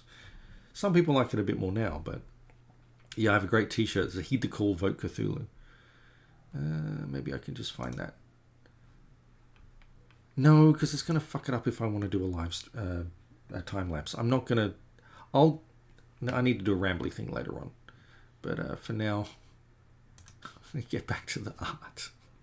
This is what that's for. Otherwise, I'll have to do way more editing, and it's going to take hours to process. Yeah. Damn right, Josh. Squid 2020. Well, Cthulhu's kind of squid, so... Yeah. Well, no one ever gets... Okay, very few people ever get the candidate they actually want. They get the candidate hopefully they could live with. No one gets a perfect... no one's going to agree with everyone on everything, so... In Australia, you vote for your least worst... the least worst person. Because that's all you're really going to get. You've got to be a realist about things. They'll all fuck up in some way. They're all politicians, even the ones that claim they're not. Even saying that is an act of politics. I don't think people understand what politics is. Okay. Got my water in my very, very old water jar. I'm very high tech here. I have seen this thing. It's like an airbrush pen, but it doesn't even have the motor because I have an airbrush, but I've rarely ever used it because it's a pain in the fucking ass and sounds like a lawnmower. But you can get little handheld ones now that just are battery powered. Maybe I could start airbrushing some stuff with the same inks that I'm using. But, oh yeah, I've got to put water in there. So I put some water in this well here in my delightfully scummy looking. It's mostly just all splashes because I get very messy when I work. Oh, I just realized something else I should do. Okay, so just to, well, no, I don't need to do that because the comic's it's not going to bleed through because the comic is on this side. I should put it on this side though, to be pedantic, just to be nice, but it won't affect the comic inside. So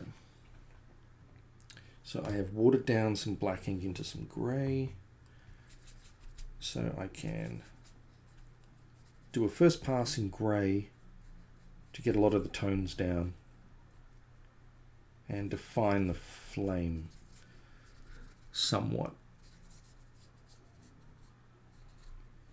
Because you can always add colour onto stuff afterwards, but you want to get like some values.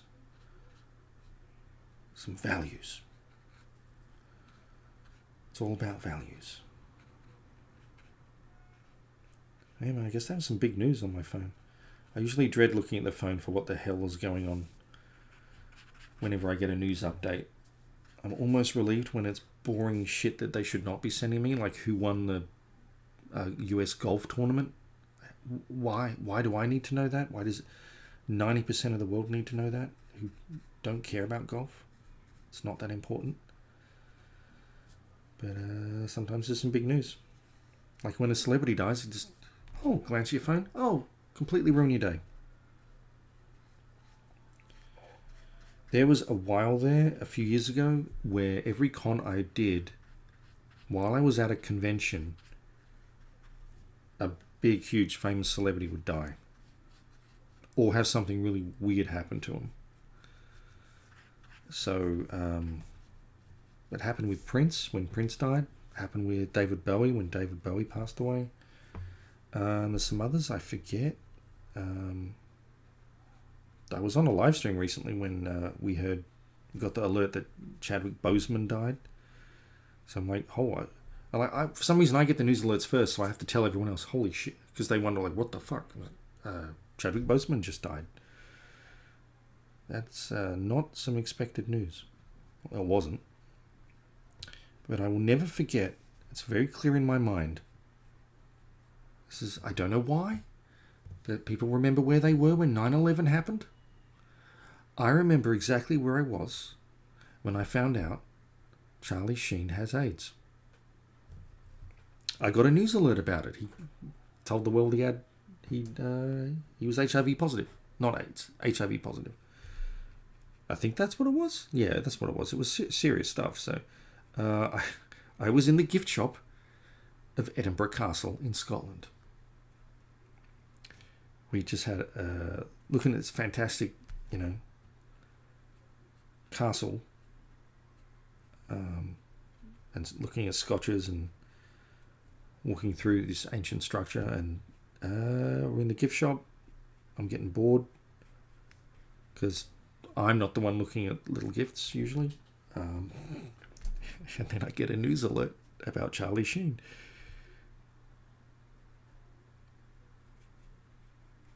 I'm not a Charlie Sheen fan. I'm not against him either. It's just I know who he is. I never really watched 2.5 Men, and I never really watched much mainstream comedy shows on TV. It was never really my thing in America because they're not really funny to me. If you've read my comics, especially the Wormwood, hopefully you realize I'm a bit weird. My sense of comedy or absurd humor comes more from the British. So I grew up with things like, things that are pretty tame now, really, but grew up, watched. I'm not this old, but I grew up with the young ones. Faulty Towers. Culturally, I'm steeped in Faulty Towers. Loved Faulty Towers. Monty Python. Blackadder was a big one growing up. I think that was actually coming out when I was watching it. So, yeah. Red Dwarf. Some of them have not aged well. Let's be honest. But I'm going to go some stronger black.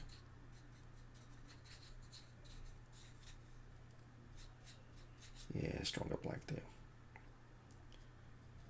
But yeah, I know what these shows are, but I have never been into like Friends.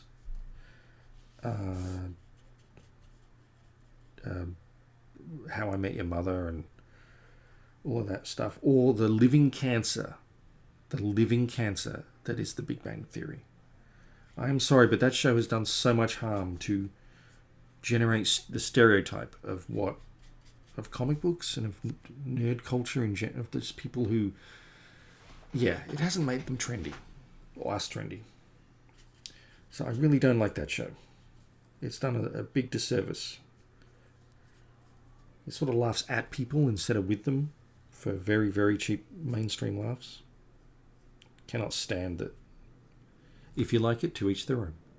I'm very sorry. But I'm guessing if you like Big Bang Theory, you're probably not really... I'm a bit different from that. But I guess people can like very different things at the same time. So it's not really my sense of humor. Who knows? But yeah, I draw upon the British kind of more absurdist sense of humor. And that I won't think it's funny, I'll just throw it in because it's stupid and comical. I hope comical. I do try to make people laugh a little, but just surprise them really with very stupid things.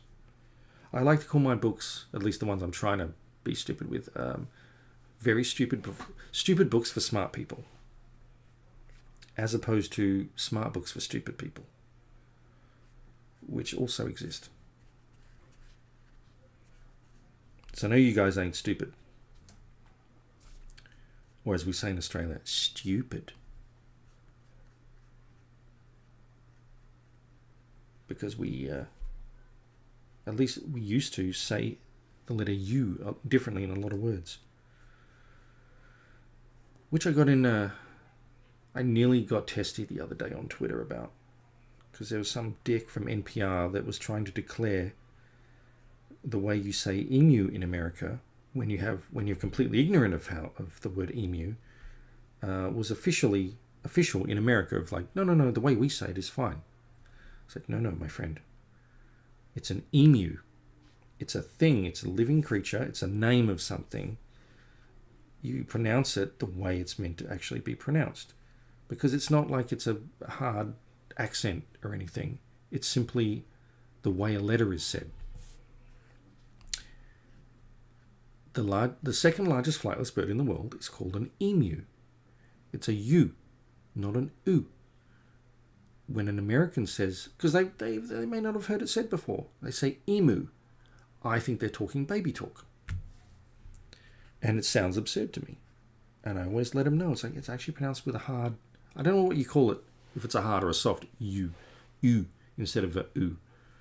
But yeah, Americans say a lot of oos instead of use in things, which is why you guys say, and I'm picking up the habit slightly too on a couple of these words.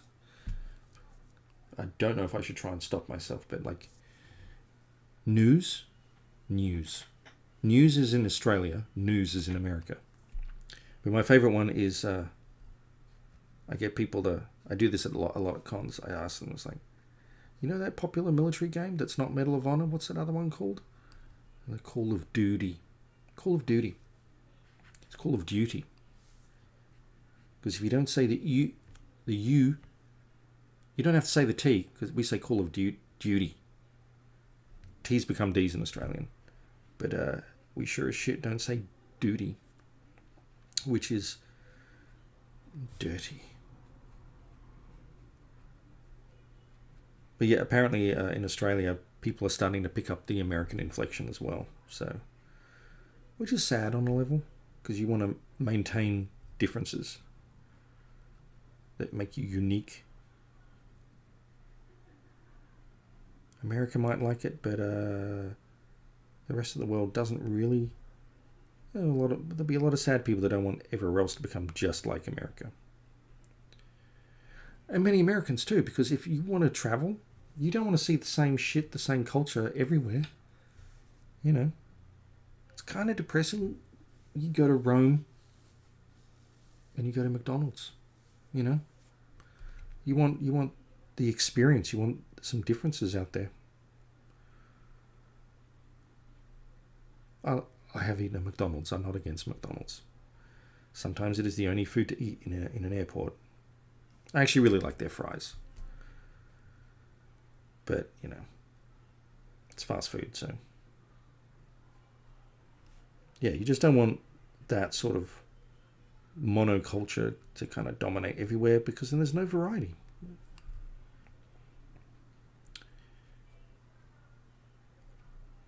Even in regions of America.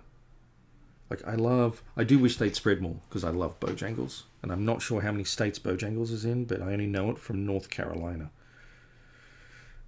I like fried chicken. Don't hurt me.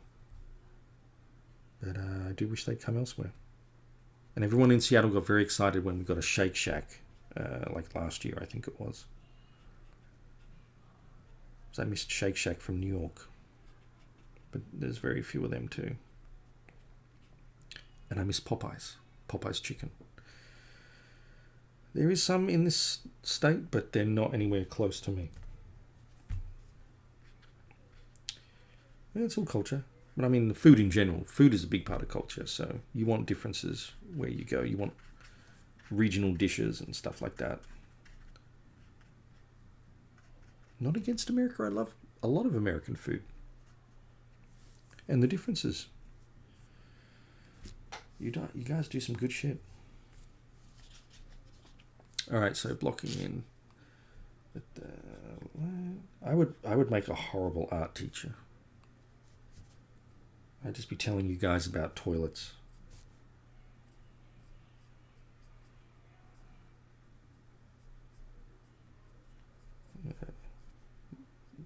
Darken up the foot, but then it leads into the light of the flame head a little more. And that's dry enough, so I can go in here. Move this a bit closer to the camera.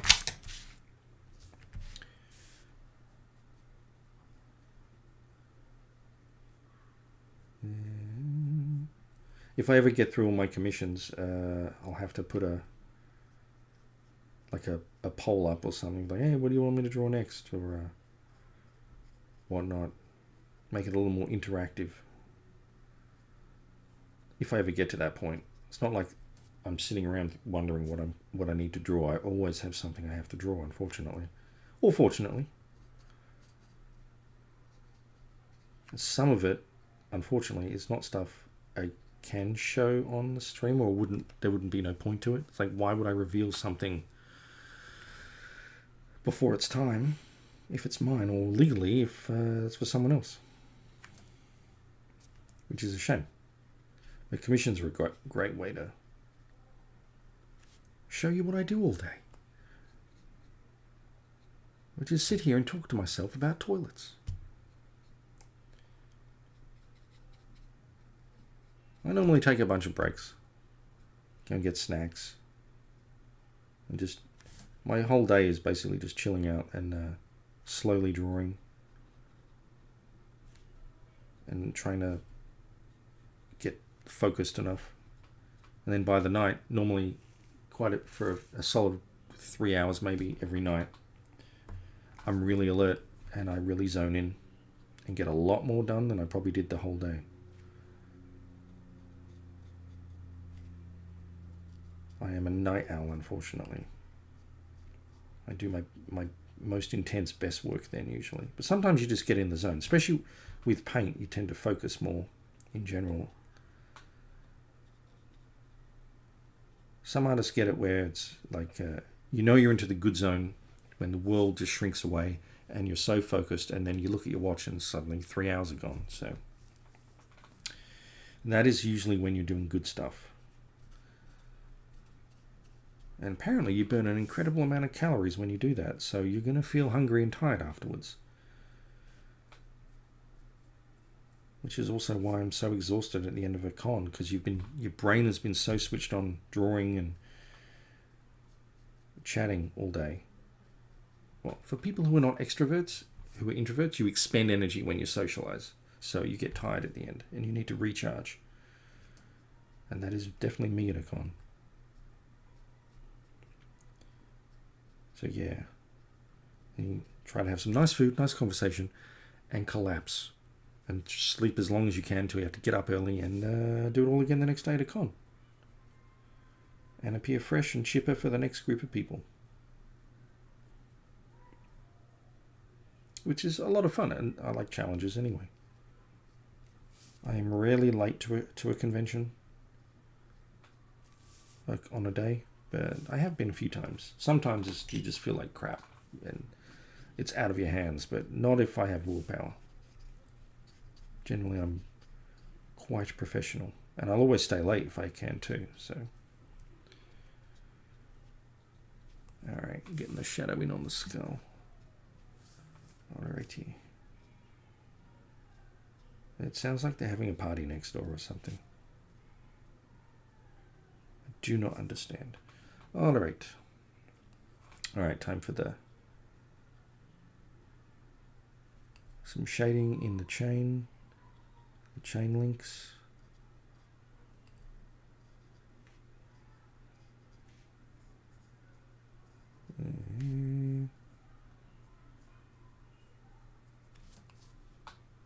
So if you guys didn't hear on the Patreon update, I announced what I'll be doing for Inktober.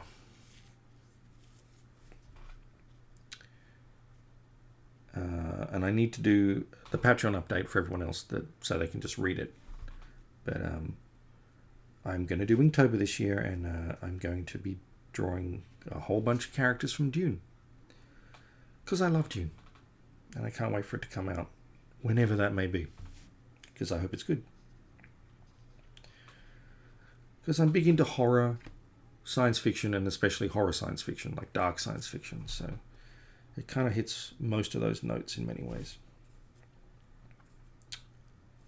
I'm also into history. Bojangles is the shit. I completely agree.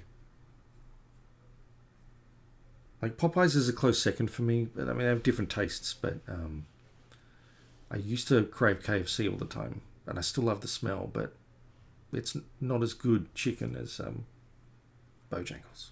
Oh, so good. And they do fries with it too. It's like, in Australia, chicken and chips is the thing.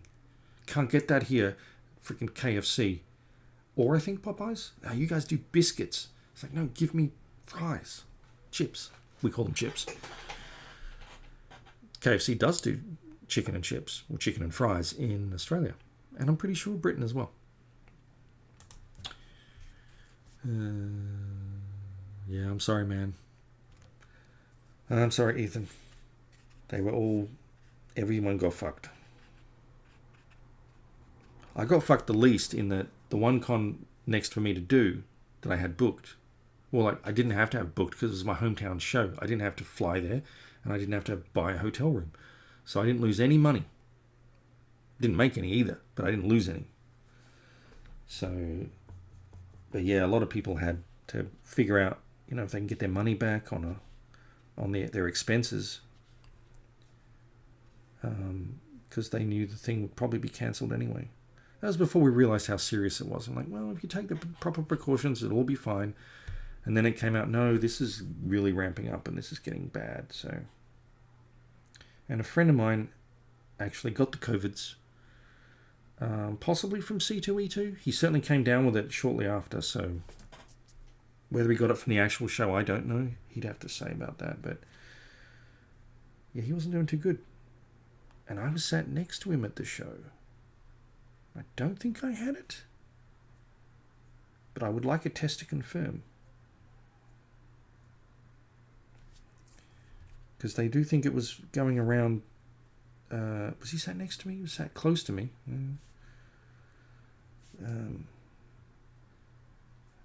Yeah, we'll just never know. I need to see if that antibody test will pick it up at some point. But in some ways, I'd like to have had it because I don't seem to have any lasting damage. But at the same time, I never had any serious symptoms. I just had a weird crud with very minor symptoms, if that. So the one thing people forget is it can cause permanent damage or long-term damage. It doesn't have to kill you to fuck your life up.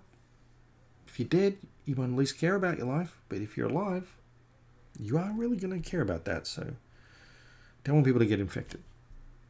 This is my common sense message for the day. Please wear masks. I had not read Dune due to seeing the movie when I was a kid. That's me too. Recently listened to the book on Audible after you were talking about it. Really glad I did. Now, I probably should do that. I kind of zone out from audio only when I'm working. Otherwise, it would be a great way to just do the books. I think the one I read was... I've read one of the later ones, not the original ones.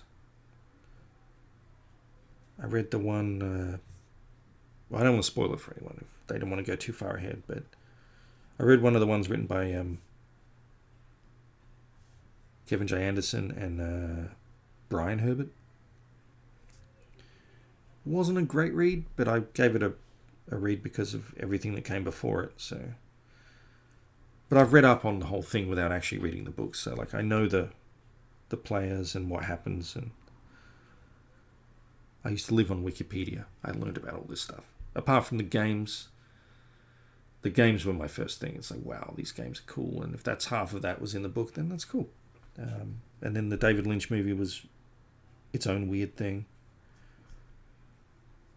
which really got me interested in it. And then there was a TV miniseries too, Children of Dune as well. It was pretty cool for its time, for what they could do.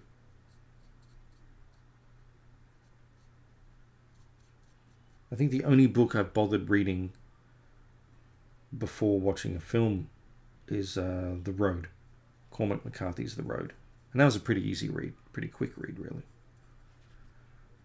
I like books, it's just the books I read don't get turned into movies. I read history books. I haven't read one in a while, but I like historical narrative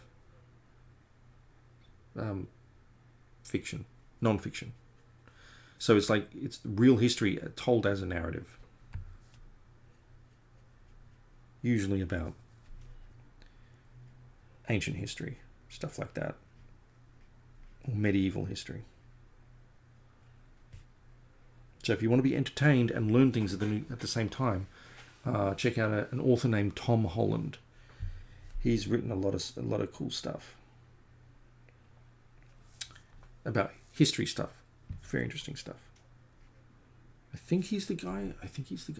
There's like a bunch of books on the history of individual Roman legions. So they take you through the whole history of like, oh, this legion was formed then they went off there and they did that crazy shit, and they did that and crazy shit, and then they all got killed, and then blah, blah, blah. It's very interesting. Very interesting. If you're into that.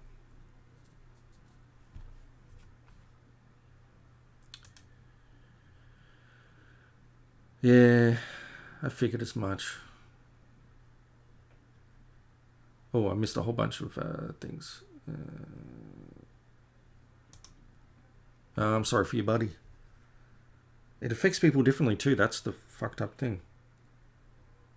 I was reading that they think wearing masks actually helps give people less severe symptoms if they do get it, because they're getting a small dosage constantly.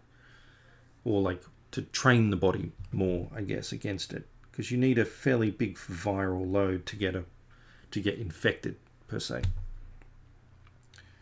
Compared to something like, apparently like measles or chickenpox, which is much more highly infectious.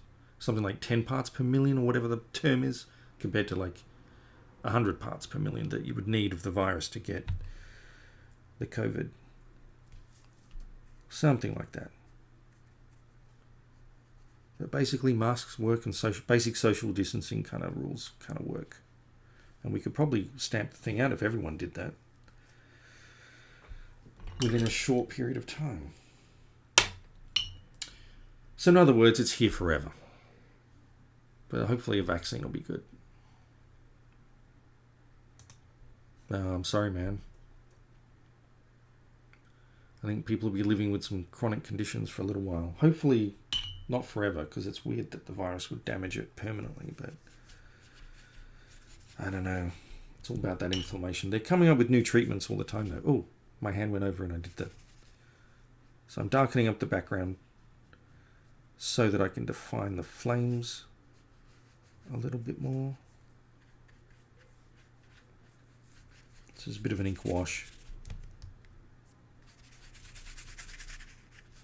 because I need to work back into it with I'm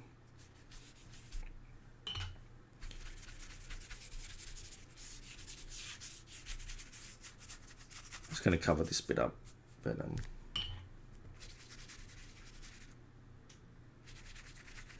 really darken him up. This is on white paper, so I really have to establish like a more of a mid-tone anyway, instead of the stuff I normally work on, which is the grey tint paper, which makes my life much easier. Oh, neighbours are outside having another chat. They are so thoughtful, my neighbours. They're so thoughtful. I mean, I'm a night owl. I might like knock off at like 2 a.m. I might like peace and quiet, let alone sleep at 2 a.m. or 3 a.m. But sometimes playing a game with your friends, with the window open, where you scream expletives a lot, and yell at your teammates to go there, is much more important, as is using the punching bag outside as a guest of these people at 1:30 in the morning. Yeah, they're very not good people. Just inconsiderate. They think the world can't hear them, apparently. I mean, during the day is one thing, like now, but Jesus. We don't think we're the only people living around them that think they're obnoxious, because they're the only people that you can hear. You occasionally hear someone speaking in, but no one else is anywhere near as loud as them. It's very strange. It's like they're doing it. It's like it would take actual work to be that obnoxious normally, to put that much effort into being that loud and that constantly. It's very strange. I'm going to put some black in there. You know what? I'm going to wet it first. Wet it. Get it wet. And then throw a bunch of black in to just like soften up that crease, or probably fuck it up even more. I don't know. It's texture. It's going to make some texture. Put it down there. Kind of want to. What should I do next? You know what? Just gonna get some more black down here. But I'm running out of black. I need to fill this up. And then I'll look at the chat again in a minute. Get some real black in. Yeah, who cares about the Marvel logo? Just too late now. You want to blend it in a bit more.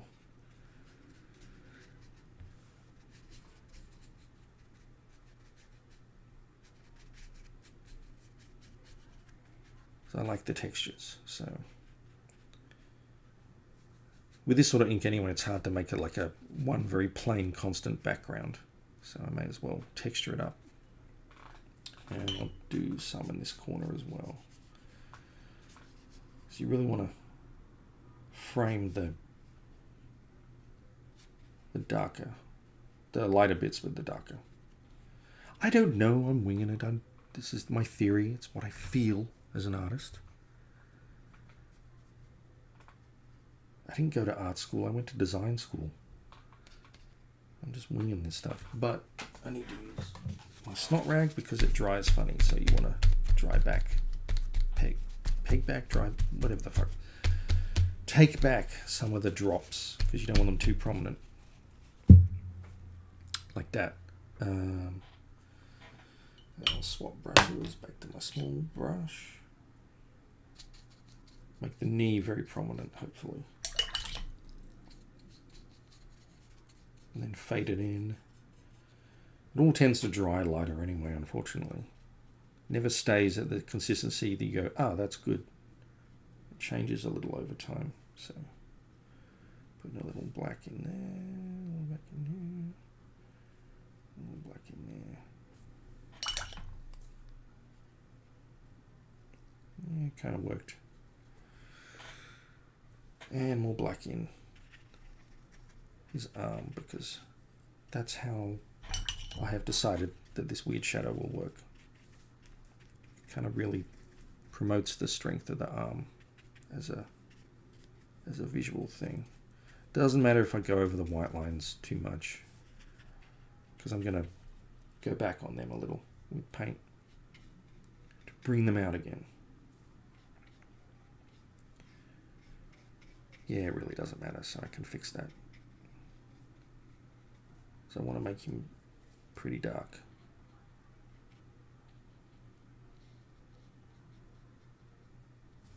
And down here too. Needs to be darker. Really bring out the flame too.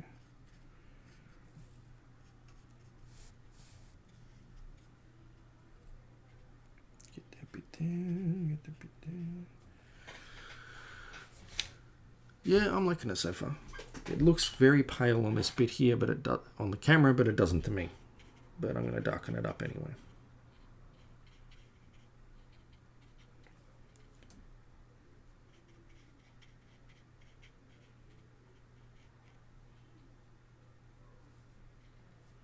When I do a time lapse, when I edit the time lapse, I'll show the scans of the final thing anyway. So you will see that it was okay there, or that it's okay now anyway.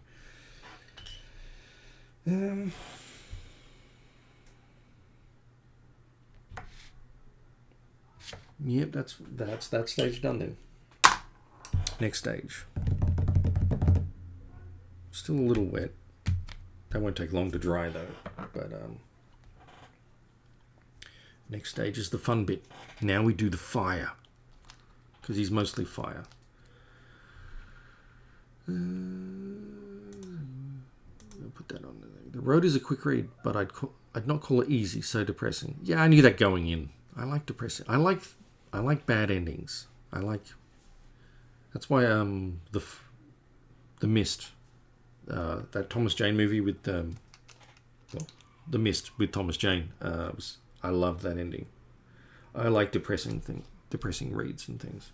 I mean, if you like horror, it's not generally happy. So yeah, it was a good read. It was very tough in a few places, but man, it was much better. It was better than the movie too, because the movie omitted a few things. I'm going to use this red. I got a choice of reds. I got to get more bright red apparently, which to me is more proper red, but it's more orangey too on the camera. I'm going to use the ruby red. It's more like ruby. This one's like ruby red. No, screw it. I'll use the real red. I'll use the other red. So I'll get the eyedropper and I'll put a bit of that in there. Won't need too much of that. We'll need a fair amount of yellow.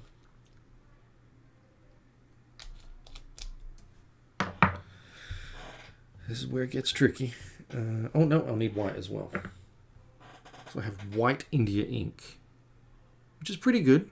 It's pretty good for most things. I can use it instead of acrylic paint, but I will use a bit of acrylic paint at the end.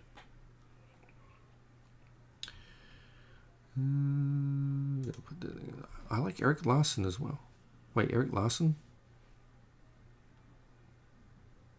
Oh, yeah, you don't mean the... Not Savage Dragon Eric Larson. Okay, I was very confused. Was that spelt the same way anyway? I've not heard of him. Well, maybe I have, but I haven't. I've heard of Devil in the White City. That's about it. I'll have to look him up. They're probably playing Overwatch, since that's what I get to listen to in my games. Overwatch is like so last year now, man. My wife used to play that an awful lot. And it's like tapered off. Now everyone's playing that Dead Till Daylight or whatever it's called. The one where you're with the serial monsters and serial killers and things. I'm only going to play Cyberpunk 2077 when it comes out. Even then, if I have time. I won't have as much time as she will have to play it, so. I love playing games, so. Just don't get too much time lately. Uh-oh. Did you go off? Did you die? I think I have to turn it on again. It's on a time limit.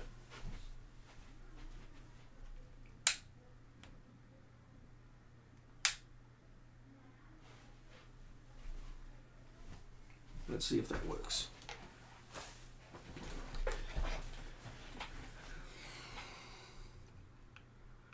Will you work? It may not work. It may not work. Because the battery. No, I don't need that. Need the art desk.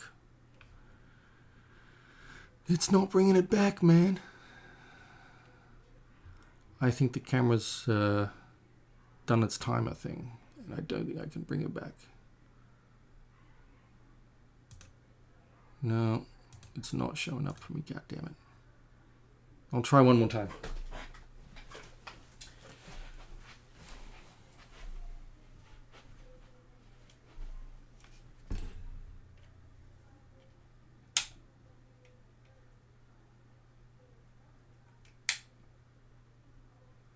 Man.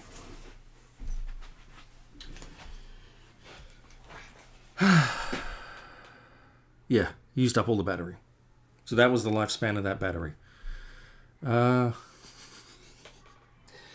Join me next time once the battery is recharged, where I finish this off later tonight, where I do all the fun stuff with the flames and things.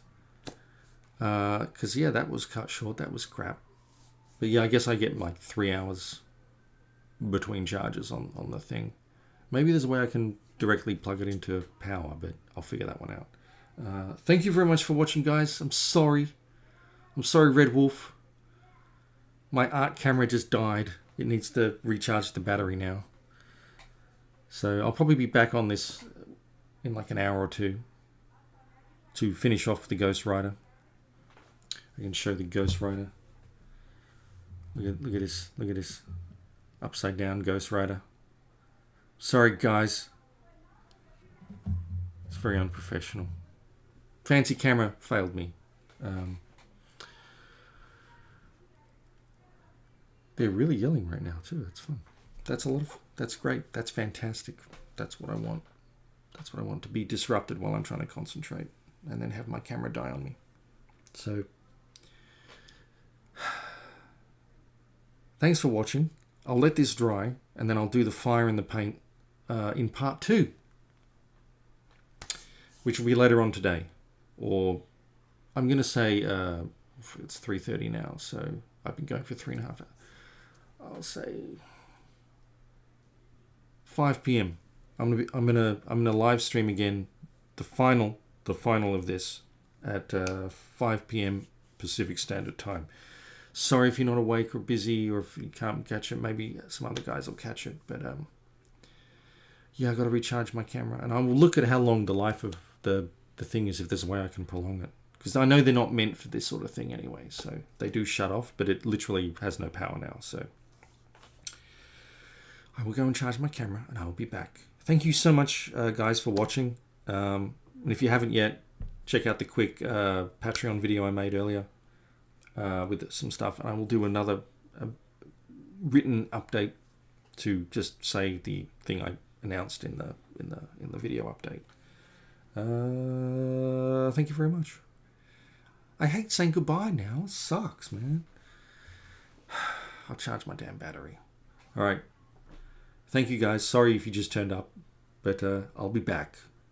I want to say hail squid, and thanks for joining me. And I'll put you on the fancy screen, and I'll turn you off.